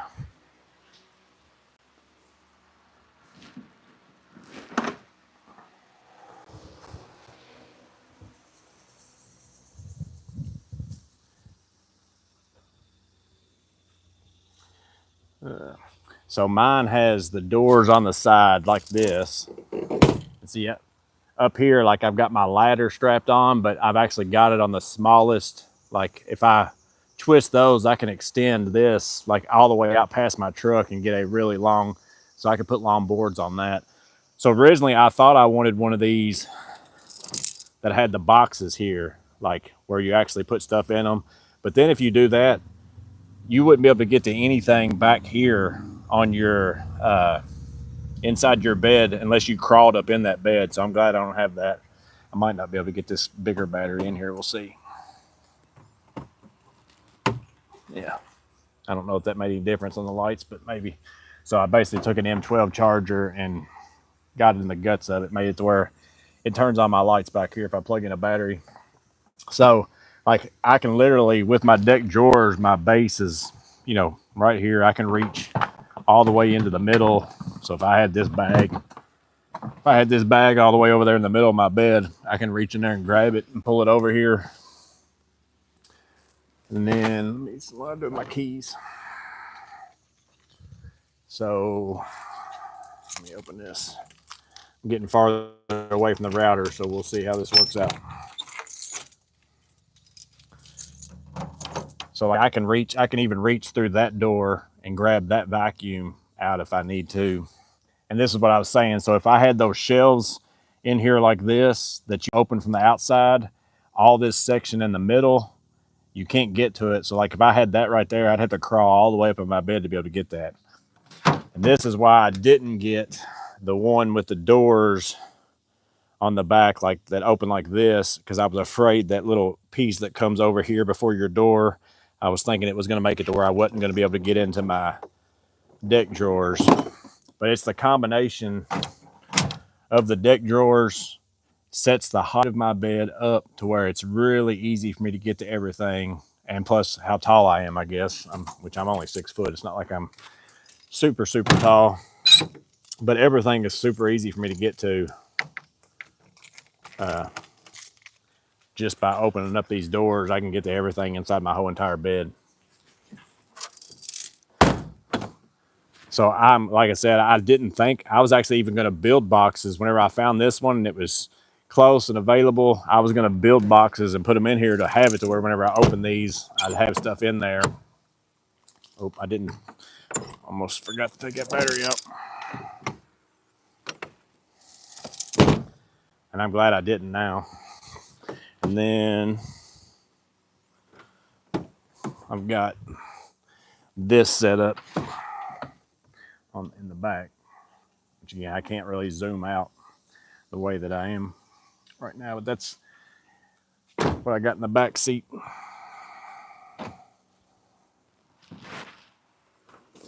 That is the CTL, not the XL, but the L. I use that to throw stuff in and take it in people's houses.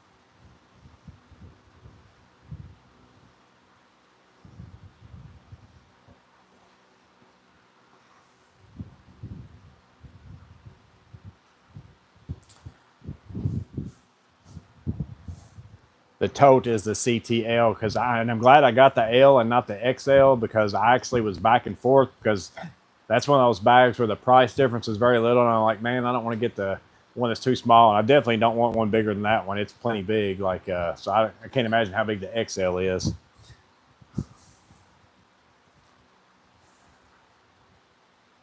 Got choppy at the back of the truck. Well, see, what I think happens is, as I move that way, I'm on a mesh system, and I think if I go out that way, it grabs onto the other one, because I'm probably a little bit closer to that one or something, or I'm getting closer.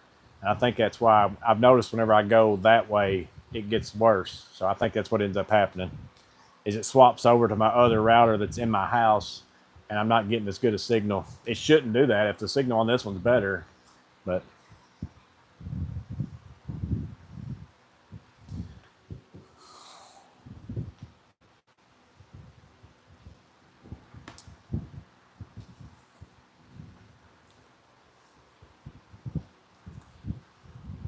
have a rollout bed, have all my rigid 2.0 stacks mounted on it. Yeah, my buddy's got, like, he just made his own out of plywood. He doesn't have like the drawers or anything, but he took a piece of plywood and put some of that, I forget what the name of that material is, but it's what's on the bottom of, like, what's on drywall carts and stuff like that. Put some on the bottom and slides it in and out with his pack out stuff mounted on it. But they sell bed sliders that go even on those deck drawers and stuff too.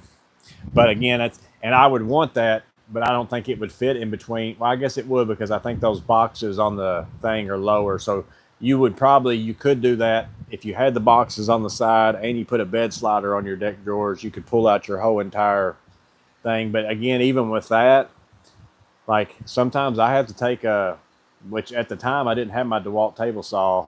I only had my rigid on my big Bosch stand, but I can fit my rigid table saw on a huge stand, a miter saw stand, a miter saw, and everything in the back of my truck still, and take it to jobs and stuff. Whereas if I had those two boxes, I don't think I'd be able to do that. And I don't need a lot of small parts and stuff like that, because I do so many weird things and so many different things that if I can't really keep all the materials that I would possibly need for my jobs in my truck, because there's just so many things that I might do. So almost all my jobs tend to hit with a store run, or I know what I'm getting into most times. I don't do a lot of service calls, like same day type stuff. That's pretty rare. So like what I do is, if I'm going to do electrical work at somebody's house, I'll take stuff that are specific to what I think I'm going to need out of my garage, put it in my truck for that job. But I don't just carry that stuff with me like every day. So, and that's really all you can kind of fit in those side boxes, in my opinion, small stuff like that.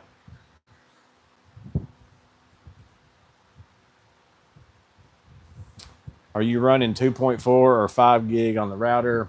I think it's the 5, but I'm not sure. It's supposed to be.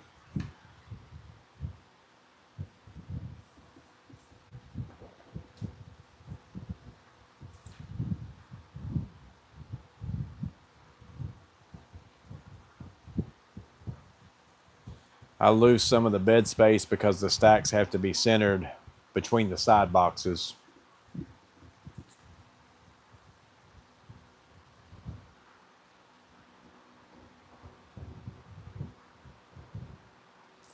Palmer Electrical does good with those side boxes. Good inspiration. Yeah, see, if I only did one thing, like if I was an electrician or I was a plumber or I did just drywall or whatever, my life as far as my loadout of my truck, tools wise and all that stuff, would just be so much simpler, because I'd only have to have whatever tools fit that specific job.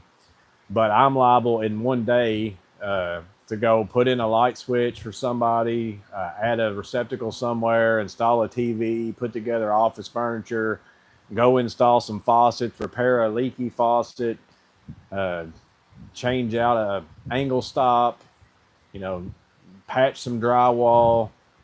So it's so crazy the kind of stuff that I've got to have, like in here in my truck, all that stuff. Which, like I said, the one benefit is, for me, is that I don't typically do same day. Not that I don't ever do it, but I don't typically do, somebody calls me and says, hey, I've got this and I want it done today type thing. It's usually, hey, just whenever you can get to it. So I go into my day knowing today I'm going to do drywall and also go fix someone's faucet and this and that. So then I come in here and get my drywall stuff, my, plumbing things and stuff like that, a box over here that I've gotten pack out, and put that in my truck then, and I don't carry it all the time. Now I do keep some stuff in my truck all the time, which you'll see if I do a loadout, that's for in case I do go to somebody's house and you know, I need to patch a small amount of drywall or whatever it is.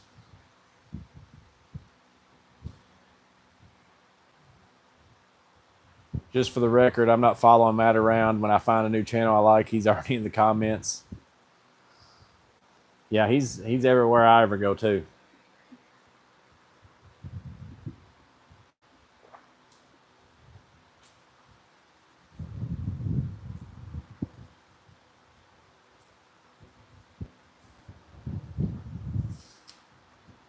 So I got 2 people in the guest to trade this week. They're both very small loadouts. One of them's only 2 pictures, and then the other one's only like about 10 or so. That's why I put them together, because one of them is actually like I just got it like just the other day in an email, but I jumped him up because I needed to put somebody else together with this one. So it's 2 very small loadouts. Both of them are going to be very hard in my opinion, because I could see you saying all sorts of things for the tools that they have. Like it could be anything really type thing.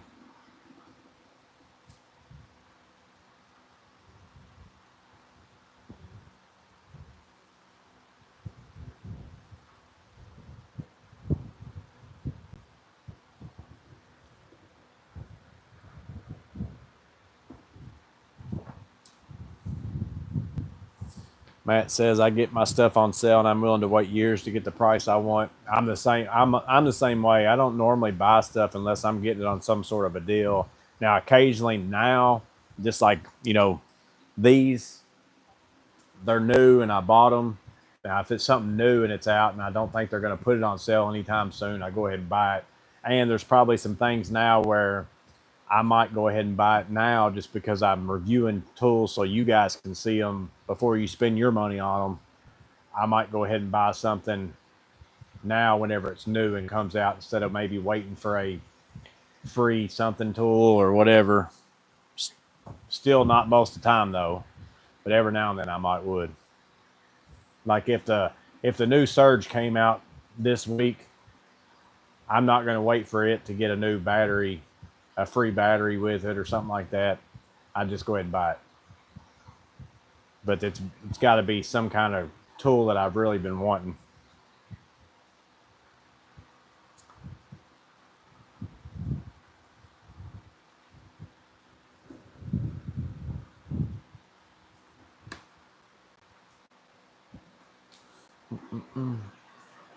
Jeff hasn't hardly bought any tools in years.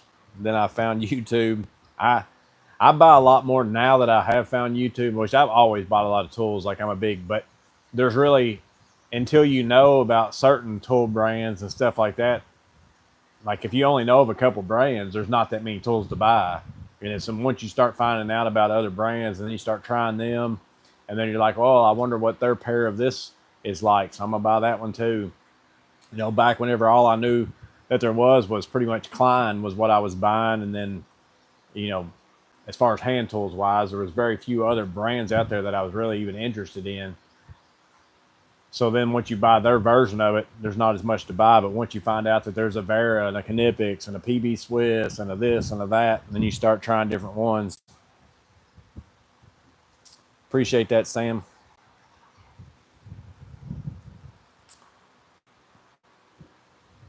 Another good electrical channel is Carly the Sparky. Yeah, I don't know if I've seen.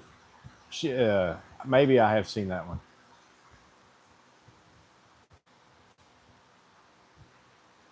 I could live off all Japan tools, including purple Makita impacts. I'll say Makita if you say it, Matt, but if somebody says it, I don't read it. TPG's watched her a few times. Yeah, I'm pretty sure I have. Now, the Lexi electrician, she's one of the other, you know, women that's an electrician on YouTube. I'm sure there's other ones too. Matter of fact, there was another one at the Klein place, but Lexi was at the Klein thing whenever I was there. Lexi was there. Lexi Abreu, I think's her last name. And then Maggie's, something Mags, Electric Mags, or I think she's mostly on Instagram or something though. Clint said the purple thruster. Just for you, Joey, when I can, I will get the Milwaukee M12 18 gauge Brad Naylor and retire the Roby. So small. It is nice. I do like my M12. I use it a lot. I wish it shot bigger nails, but it's still super nice to have when the times you don't need bigger nails. It's way smaller than any other Brad nail, battery powered nail gun. Jeff said Lexi. I think she went to, yeah, she was there. I can't remember. It's Electric Mags or something like that was the other electrician girl that was there. There was other girls there. One of them was a plumber. I can't remember what her, Paige the plumber or something like that. I can't remember what her name was. Something like that.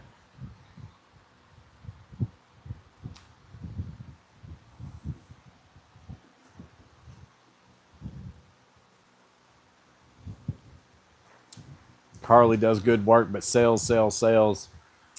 Yeah, I think a lot of the ones that are on Instagram, from what I can, and again, I don't know, 100% don't know. I'm just saying this. I think the ones on Instagram, if you're on Instagram too, outside of YouTube, I think Instagram seems like it's more of a sell, and then it just, whenever somebody's already making content for one, they just put it on their other one type thing.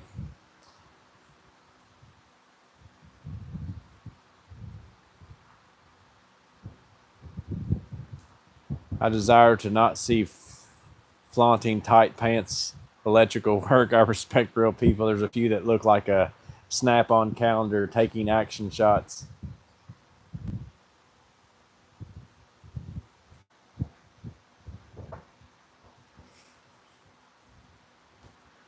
It's what gets the views. It's what gets the clicks.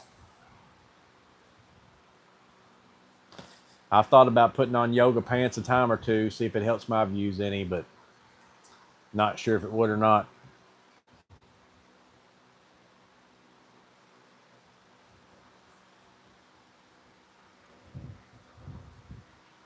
Get me a pair of pants that's got juicy on the back.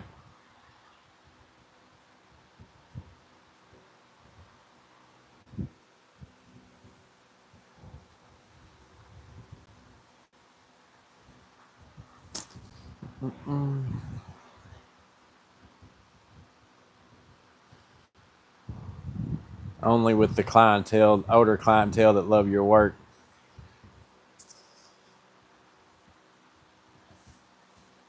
Or I could just get some and get my name on the back and put Joey. And then people psychologically would look at it automatically, think it says juicy. My YouTube Shorts has some IG model who ran a Snap-on truck, cannot shake YouTube trying to get me to watch her. It's probably, I can't think of what her name is, but yeah, she sells Snap-ons, like on a Snap-on truck. I can't remember what her name is, but yeah, she's on all the time. Either selling Snap-on, or she goes around sometimes and looks at people's toolboxes every now and then. Val Tools, yeah, Jeff Bowery. That's what it is, Val Tools. With the temperature rising, Joey may be in a Speedo soon.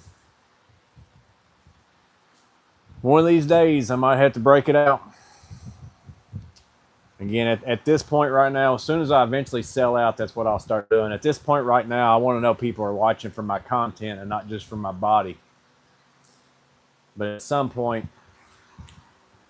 I might go ahead and see how many subs I can get for my body.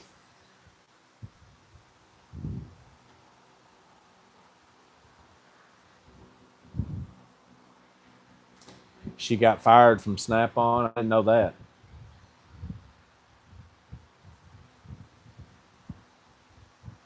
Lost her Snap-on franchise over her content going independent.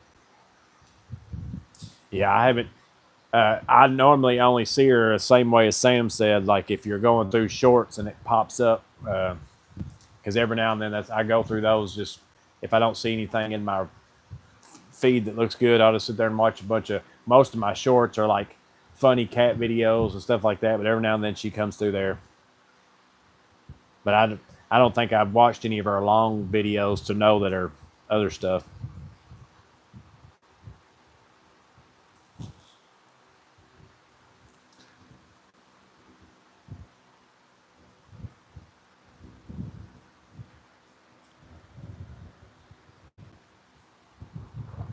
For those who care, we're at 1L so far.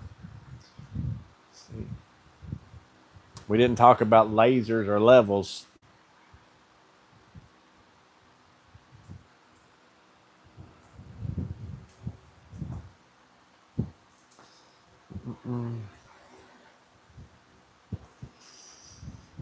Yeah, I'm just going to the groundbreaking tomorrow. I'm not planning on working any tomorrow.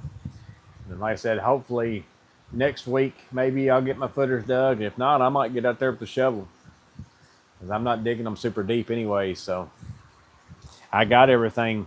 I ended up digging out my pad over there another like 6 inches or so, because I'm trying to make sure I've got enough height by the time I add 4 inches of gravel and then concrete, and then I got my header coming down off my top plate for my door opening, making sure I can still fit my trailer in there height wise. So I went ahead just to make sure. I mean, no matter what, I can make it work. I'll just make my walls however tall I've got to, but I'm trying to make it to where this doesn't end up being taller than my house or something like that. So I went ahead and dug some more out.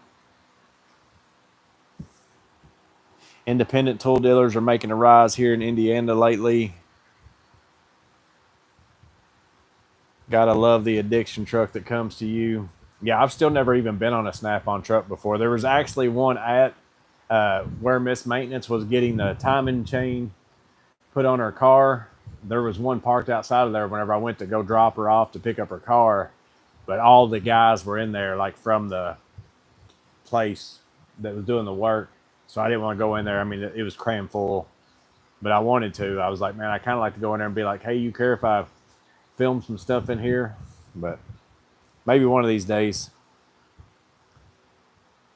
I want to see Joey wear the crazy pants that Shadow Foam guys from England wears. Looks like built-in tool belt for pockets. Do the Milwaukee crates fit perfectly in the slot behind you, or did you slide the blue cabinets together? Now they fit in there like it was meant to. Like, and I didn't plan it; just worked out that way. I actually made that slot. I spaced them out for these, like, because I don't think a pack out will fit in there because the crate's a little bit skinnier, so these won't go, barely. But whenever I actually built this, I built them for these. So that's what I built them for. I was going to put those in there. And then I didn't like unstacking them every time, so I was going to get some like angle bracket, like just some aluminum angle, and put some every so often and kind of make it like a shelf and slide them in so I didn't have to unstack them. I could pull out each one. And then I ended up building all this stuff over here and just decided not to do it. I kept my vacuum in there for a long time.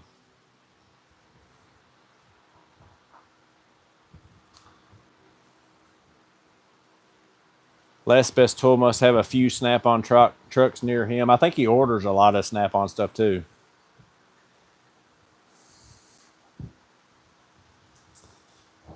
I think he's got a couple good contacts within Snap-on, or he's got certain dealers or something that he calls and he gets stuff.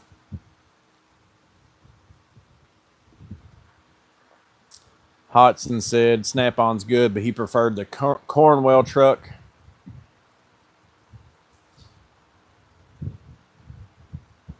With the Rolex, I thought he must have been a Snap-on dealer. I'm so OCD, I'd have to paint the blue cabinets red. Yeah, that's the one thing about them, which I'm covering them up with stickers, I guess, over the course of the big scheme of things. And it's kind of at least like red, white, and blue. I guess I could make it USA-ish. But yeah, I didn't get a say in them. And I didn't want to mess with painting them because then, like right now, it's that baked on paint. Like you're not going to hardly get it to scratch off or do anything like that. And I'm like, I'm not going to mess with painting them with a kind of paint that's probably going to end up coming off or something like that. Why don't you automotive wrap them? I guess I could have did like the vinyl wrap stuff, but I'm planning on over time getting enough stickers to stick all over them.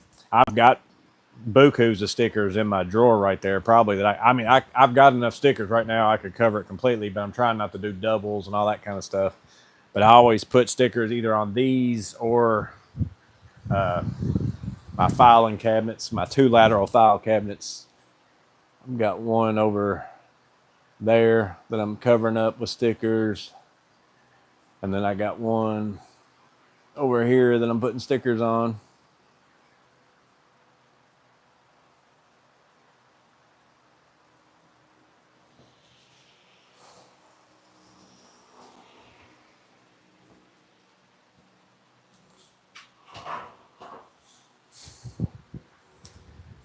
Been on a snap-on Marco and Cornwall, Malco and Cornwall.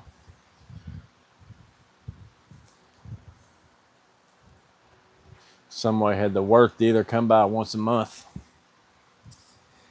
Ben Riley's been going mod box crazy with the sale going on at Lowe's.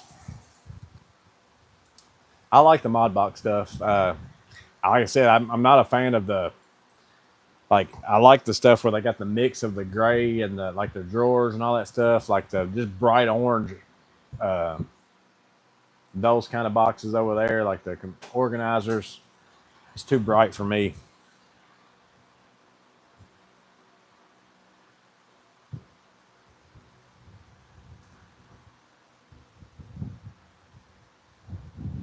Is that where Steve's sticker's going? Yeah, I'll probably put it on the over there. Like I got Riley knife and tool. That's normally where I've been putting, like if I get a sticker from some channel or something like that, which I don't really have very many of. As a matter of fact, I don't even know if I've got anybody's besides Riley knife and tools. As far as a channel sticker.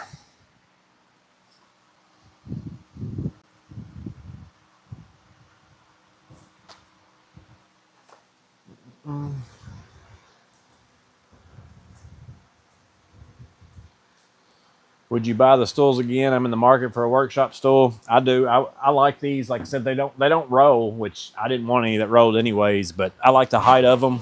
Like the other ones I found didn't seem like they were kind of short-ish. This is nice. The little, I don't know if y'all can see, it. Let me scoot it back a little more. This back piece, like it's nice whenever you hit it right. But like, with that being able to spin around in a circle, sometimes you'll come in here and the last time that you got up, it was sitting like this and then you're going to go sit in it. So you got to move this around. And I don't really feel like it gives you that much. Like I can't even tell that it's back there right now. I think I'd just as soon have one that didn't have it.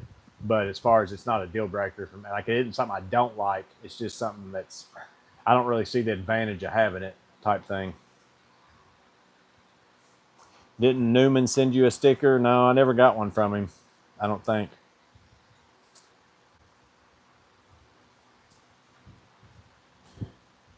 The Works Sidekick collapsible table is really, really good. The centipede leg assembly is remarkably stable.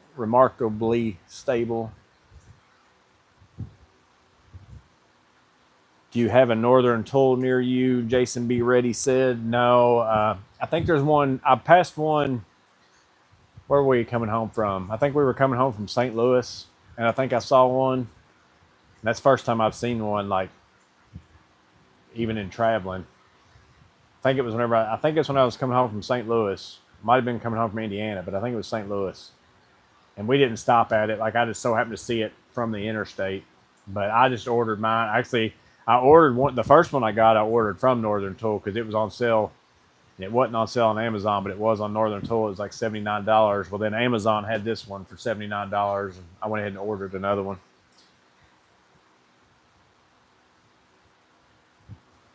Woot has a bunch of Vera stuff on sale today.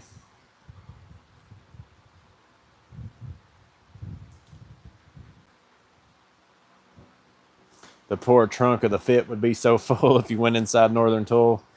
Yeah, I like going to store. Like we were on our way home and trying to get home we was going to end up getting home like later at night and stuff. So anytime we're doing that, I don't normally stop somewhere, but I like going to, like, if I'm out of town, like while we were on vacations, a lot of times if I see a Home Depot or Lowe's or something or other, we go ahead and stop in there and check it out. Normally I'll go in there while they go somewhere else to see if I can find any good deals. Did you snag the Milwaukee rolling drawer that came out a few months back? Yeah, I got it down there at the bottom over there. I bought it because it was the only one in my store, and like I just so happened to find it. It was up on the top, and I really wanted to just look at it, but it was an ordeal for them to get it down. And I was like, well, I'm just going to go ahead and buy it because my buddy was wanting one whenever it came out, which it ended up being too tall for his truck too. He's got the way he likes his stuff, he wasn't going to be able to use it either. So I was just going to sell it. And then I decided I'm going to go ahead and keep it here in my garage. And then that way it can be if I want to take a rolling stack somewhere, I can throw it in my truck and use it that way. But mostly because now I can get in that drawer right there without even unstacking my other stuff if I want to. So sometimes I just throw random stuff in there that I'm going to need to get out for a video or whatever else. That's what I'm keeping in there.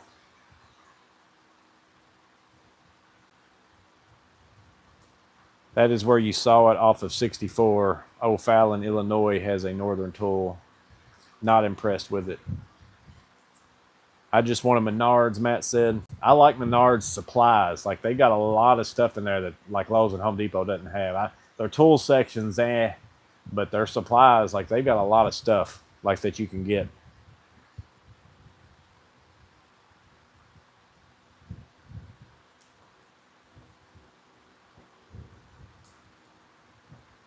It's a pain to get lumber, Kiltronics. It's a pain if you're only getting a small amount of certain things, because it's great if you're going to get a bunch of something. Because if you're going to get a bunch of something, you can just drive back there and load it straight in your truck. You don't have to load it on a cart like you do at Home Depot and then go load it in your truck.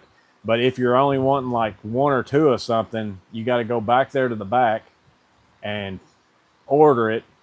And then they give you a sheet of paper, and then you go up front and pay for it, and then you got to drive your truck around there just to get like a sheet of something or whatever else, sometimes. So yeah, sometimes it depends on what you're getting. Sometimes that's nice, and then sometimes it's not.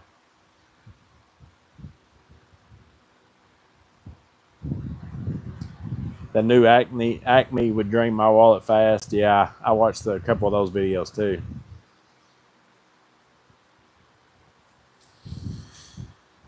Well, I know it's Matt's time to eat, so I guess we'll get off here and let him go in and get something to eat. I'm going to go in and take a shower, get the sweat off of me, which is actually not too bad, but the fan's blowing. It's down to 91. But as long as I got this fan blowing on me, like I said, I'm good. I'm not hot. Finding out that I could run that with the noise canceling and it not be too bad for you guys is a game changer. I'm not even going to read Someway's last comment. You still have to walk 100 miles to get permission to go back there. Move that service disc to the front at least. We'll see you, Clint. See you Someway. See you, Matt. But I'm going to get off here. We'll see y'all on maybe Saturday for the Guest of Trade. I wasn't able to be in the last one because we had something going on. And I wasn't able to be there, but I should be able to be at this one. So I'll be in the section on that. But we'll see y'all on the next one.